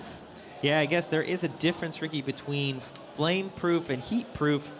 Maybe it's heat-proof, but once those flames get in there, not very good. I think it's the kind of the difference between a watch being water-resistant and waterproof. If you are splashed, if you get just a splash of flame on you, the fireproof tape is great. It's going to let you walk away unscathed.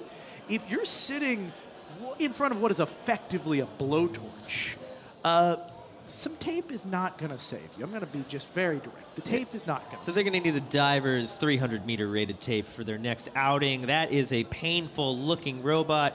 Ricky, I've had a lot of fun. I'll be back later today, but I think I'm going to hand over my mic and headset to Dima, who's right behind me, to hang out with you for a little bit more. All right, have a safe journey up the mining elevator that will take you back to the main facility, almost 6 miles above the play-by-play room. Despite that distance, we can still smell the barbecue mesquite flavor emanating from FTP. Stupid joke about elevators my brother does basically any time we're in one. Hit me, Dima. As soon as it starts moving, he acts really surprised and says, "Whoa, did anybody feel the room just move?" And he does it. It was funny like the first couple times, but after like the 15th time, it's really funny. It's going to loop back to being even funnier at like time 3,000. I have faith. Welcome back to the play-by-play booth, Dima. We've had a lot of fun watching these fights. A lot of fire today. That has been lovely. Has there been anything cage side or, in the general building that you have just been super hyped about today? The Cornell bots, honestly. The Cornell bots and the Cornell team, like I said it to him before, I've never seen that much team spirit in one room, ever, for any team, for any sport. They brought their A game in the robots and in the cheering and the fans cage side. And people act like that doesn't really matter for what happens in the cage, but it does. That's energy. Yeah, and the energy is absolutely infectious and frankly intimidating if you're going up against that. I have been... The robots that they have brought are legitimate competitors, but there is something about the level of seriousness that it adds when you're rolling 50 deep and just bringing it fight after fight. When the entire bleachers are packed up with robot fighting fans, it's a sight to behold. But when they're all rooting for one bot and they all got jerseys... And check this out.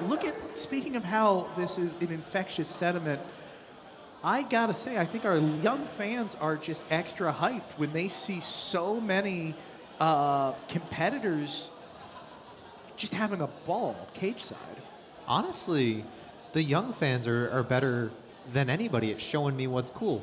If I ask them what robot they're excited for, they always answer correctly. I'll say they always tell me what the most exciting robots are going to be in the room before I even know.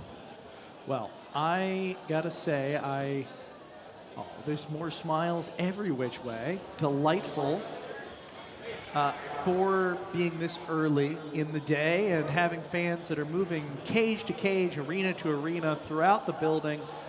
It still is a lot of positive energy, just generally wholesome feelings. Absolutely. You're stealing the spotlight a little bit. And it's an all ages event, which is also really heartwarming to see. We've got legitimately people 4 years old and 84 years old, which, I don't know, not a lot of other sporting events where you get that sort of No, I know. Even in esports where the gap between ages is more open than in traditional physical sports, you're still not seeing really, really young or really, really on the senior side competitors and fans. All right, looks like we are getting Cage 2 ready to go. Cage 2 is loading up Huey. What is this? Who its opponent is quite yet. They brought a kitchen cart? Yeah, Huey is, I believe, an AI-controlled robot, at least partially AI-controlled. We've been seeing more and more of these. yeah, these robots are really impressive. Some of them are completely autonomous. Some of them are using AI assistance. And sometimes AI is not the right term. You know, we use that as a general term. Sometimes it is programmed to be somewhat intelligent in doing certain things. And other times, the only thing the driver's doing is flipping the on switch, and the robot is deciding everything else that needs to happen. And I cannot state strongly enough how much of an engineering challenge this is. Oh, yeah. Imagine if you're building an autonomous car. You step into your brand new off-the-lot, whatever it is, luxury car that can drive you point A to point B. But instead of just navigating the highway system, every other car is trying to kill you, and there may or may not be roadway between where you are and where you want to go. It's a lot like driving in Boston. And famously, AI-driven cars don't survive well in unpredictable circumstances like that. Yeah, I would trust an AI car or a Waymo in the grid-based New York. I would not trust it in the roller coastery, topsy-turvy roads of Boston. Or maybe closer to what we've got here, like a Mad Max. Like, we've got piles of melted plastic in the arena. That does affect how an AI-assisted drive will perceive the arena. Well, let's see how it goes. Fight. And we are Robots off. Huey off to a quick start. Whoa. Ooh, but Shakamter was really pile driving those attacks. Huey's weapon is now down. They were inverted for a second. Now they're right side up, but this is the uphill battle of all uphill battles.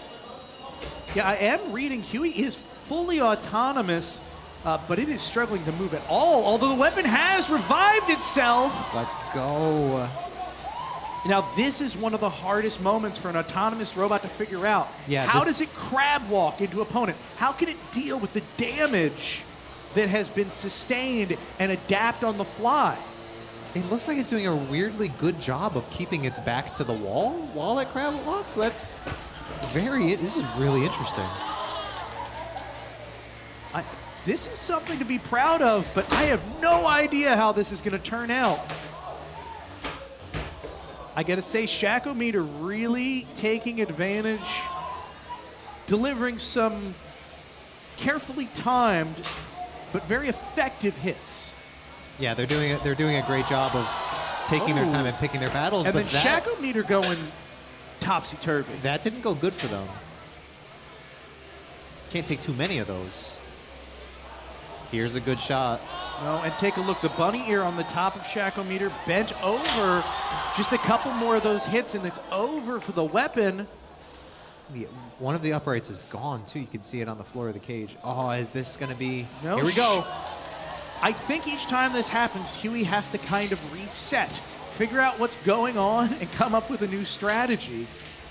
Oh, a piece of armor has been dislodged on Shakamter. That could get caught up easily.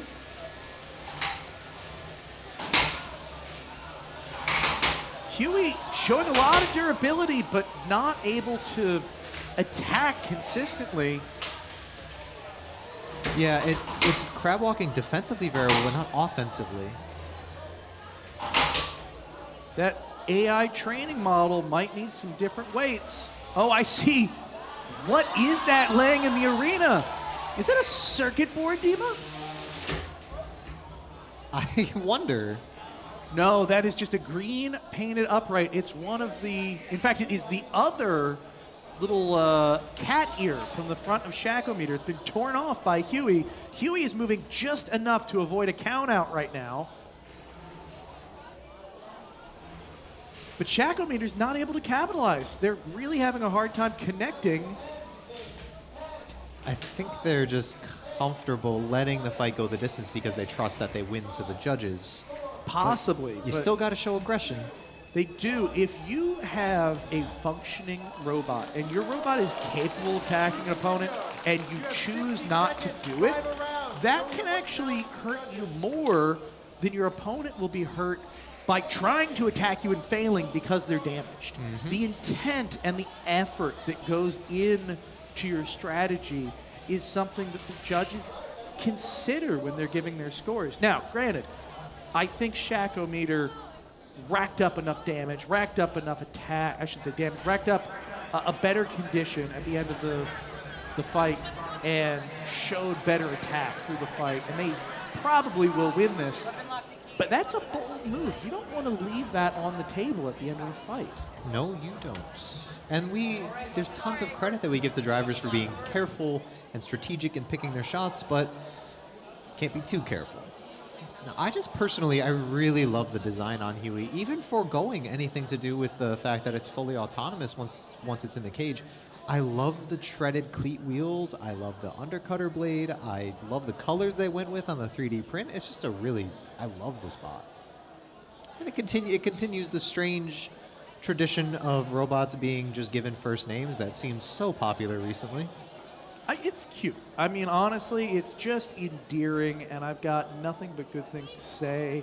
It gives the robots a personality. I think I was saying earlier, some of these robots have backstories that have been created for them. I also want to give a quick call out here. The builder for Shakamter, Fan Wang, he's just moved to the United States. This is a 12-year-old who has been mentored, I believe, by the builders of Railgun Max, a heavyweight robot. This is an incredible undertaking for a junior builder to take on. And I don't know, it's a very impressive showing for anyone, but let alone someone who is this young and this new to not just the sport, but the country.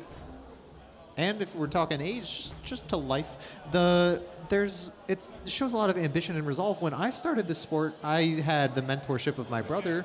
I only had to drive a couple hours over here, and I had already been out of college for some time. I can't imagine doing this so young and so well too. Very, very impressive. Mad props.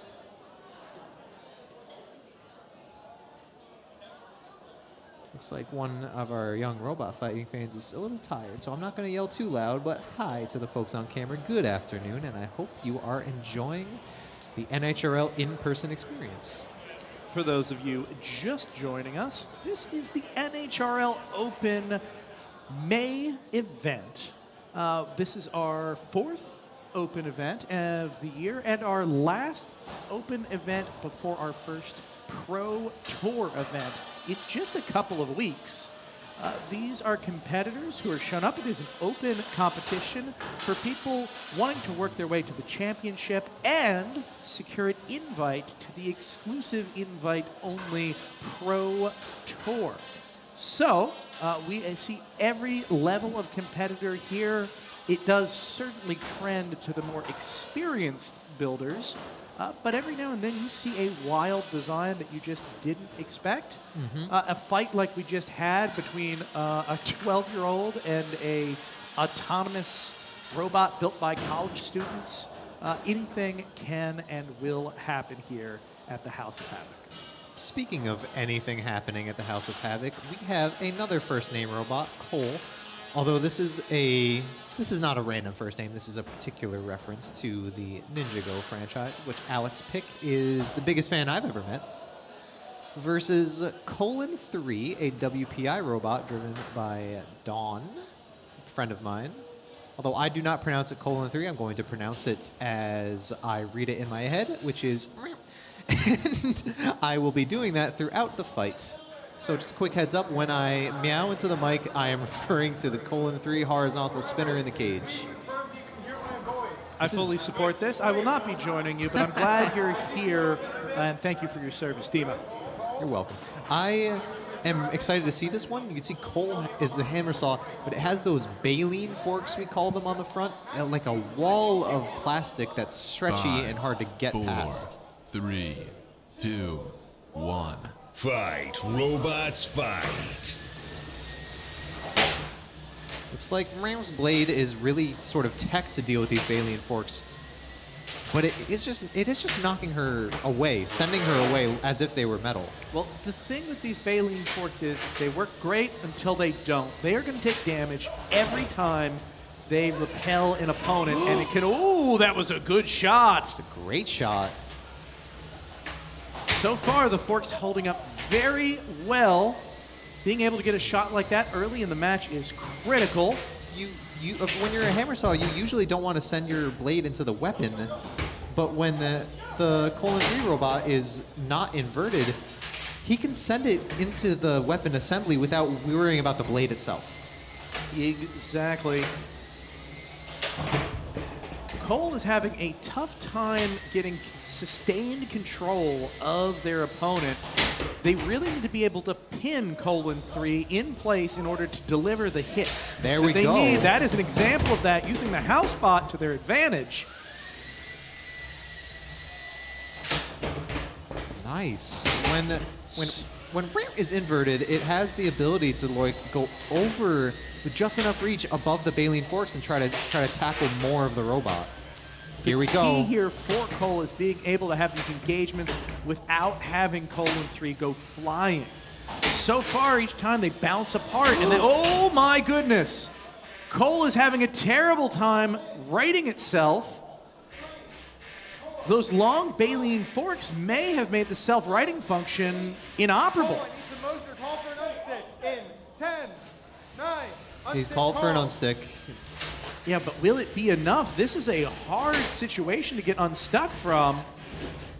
Yes, it does appear to have worked, or he's very close. Unstick complete. Yes, Cole has been righted, but they do not want that to happen again, and suddenly Colon 3 has a very clear path to victory, but now they're inverted. Colon 3 did not burn an unstick there. They were able to get off the rail of their own power. Now here's the question, Dima. We saw that Cole couldn't self-right. Does that mean their arm no longer moves all the way forward? I wonder. Does that mean they need to attack from behind? They're getting a lot of pins, but I'm not sure how much these pins are going to count. Oh, the wiring on the weapon of Cole appears to be kind of jammed into its gear set. Now the only way, if the spinner even still spins, to attack their opponent is from behind. But that was a hit right there. What's going on? I don't know. We're in the last 3 seconds. This will be going to the judges. They're going to look at this fight. The arm's working. The arm is working now. Why didn't you go for a shot, bro? Very strange. On some of these camera angles, you can see that Cole has some Lego-style stud printing on its pieces. It's really aesthetically pleasing bot. There's got to be some physical equivalent of like ASMR for the styling of that robot, like pleasant textures and soothing design features. Sensory. Someone's stemming off that robot. Absolutely. Normally we see baleen forks be a lot more flexible and they like flex with the pressure and they bend, but these ones seemed pretty rigid and I think it worked out for them. Yeah, it's an interesting approach, a little bit unusual.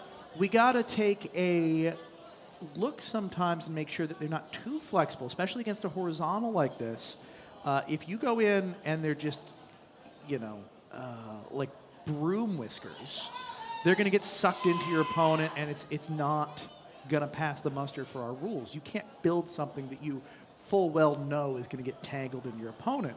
So it's a balancing act. And we've seen a lot of competitors taking this more serious lately as our officials have cracked down a bit to make sure, like, hey, you know that's going to get caught, right? Yeah. And at that point, you can have a match. You can be disqualified from a match even if you win, if you do something that's not just egregious, but clearly you should have known better. Unsportsmanlike. Unsportsmanlike, yeah, that covers it. And we're really good here. We know if you were trying to do something intentionally or not, and it's really clear, oh, you're new and maybe you didn't realize that a low infill print would cause an issue there, or versus, hey man, we've seen you at a bunch of these tournaments before. You knew what you're doing. Does not happen very often at all, but we're on the lookout. Let's take a look at the pits really quick. This is sort of a high energy, really, really, really focused period for a lot of builders. Your robot survived and dished out some carnage. You got to take it back up here and fix it. So it's a time crunch, it's a focus crunch. You got to prep for your next opponent. Not just get your bot working, but get your bot prepped for the next fight to know who you're fighting next. Adjust any configurations of your robot if necessary. Maybe throw it in the test box, see if everything's running okay. Absolutely Twitch test it. Now, I have OCD and I do a good job of not Twitch testing my robot 500 times, although sometimes I really wish I could. You know, it was working an hour ago, and it was working half an hour ago and 15 minutes ago, but maybe I should just give it one more Twitch test, you know? Maybe I should just give it one more, just to see if everything's going properly. Back in cage 2. We are loading in a fight between, if I'm correct, this is DNS and Kamikaze. Pretty cool names. I haven't seen... We don't see these fights all that often. This is an XP fight. I think I touched on this a little earlier. The XP League is kind of a sub-league here at NHRL for people that might not be ready for the regular open leagues. These are untested robots. These are new builders. And the idea is that you can cut your teeth, cut your robot, get up to snuff, get that driving practice you need. Get some XP. Get some XP. Get your experience points and get ready for the big leagues, so to speak. So DNS, I asked earlier if that was domain name server or something else. I said it's open to interpretation. They don't want to be prescriptive with how you interpret their name. Kamikaze, I did not get to see go through its safety process, but it looks like it was built from some garage, found materials. And I, frankly, am really interested in seeing this thing get blown 6 ways from Sunday. Those foam wheels just stuck right on the wheel hubs. That makes me so nostalgic. There was a point in time not too long ago when this robot would have been a real competitor. The sport has come so far. Those wheels weren't unusual in 3-pound robots, 6 years ago, 5 years ago? Mm-hmm. And now we see them and we're like, well, this is... We'll get there. It's a good starting place, but it's not exactly the competitive edge that you need. Other builder, we're going to block you in. They need a power cycle. Okay, we're going to have a power cycle real quick. Well, something about foam wheels having fallen out of meta is it's not like they are all pro. It's not like they're all cons, no pros. There's some pros to having foam wheels. I think it would be really cool to see an otherwise typically engineered robot run those foam wheels and show off that they can still get it done, so to speak. A really cool weapon. It does look like a big block. Would not want to get hit with that thing.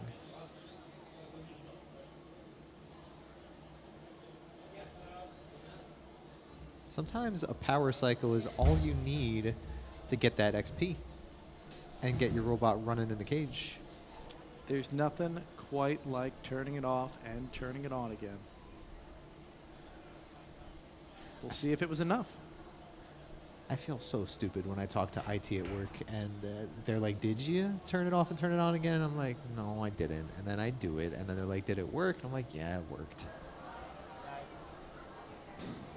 I should have done it the first time without asking.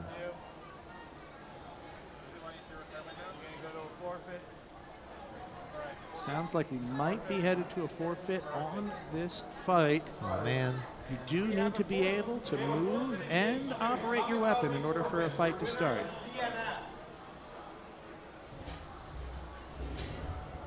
DNS getting an easy win here. Although, having spoken to this team earlier in the day, I have a feeling that they would have preferred the fight. Yeah. Especially in the XP League, you are here to get that experience. You're not here to take home a golden dumpster. You want to level up your robot and your fighting strategies.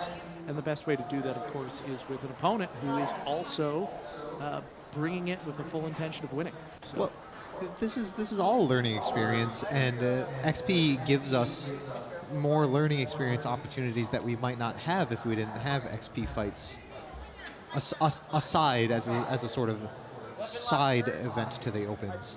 But also, even if you couldn't get the robot working right now, the learning experience is, well, why couldn't we get it working and why couldn't we get it started? There are certainly takeaways. I'm sure they are going to be regrouping after this. And speaking of regrouping after this, thank you for joining us. This concludes the early morning section of the May NHRL event. Join us on our main NHRL YouTube channel at 2 p.m. We will be going into our KO show for all of the best action and knockouts of the day. I'm Ricky Willems. I'm Dima Papazian. And we'll see you soon. Thanks.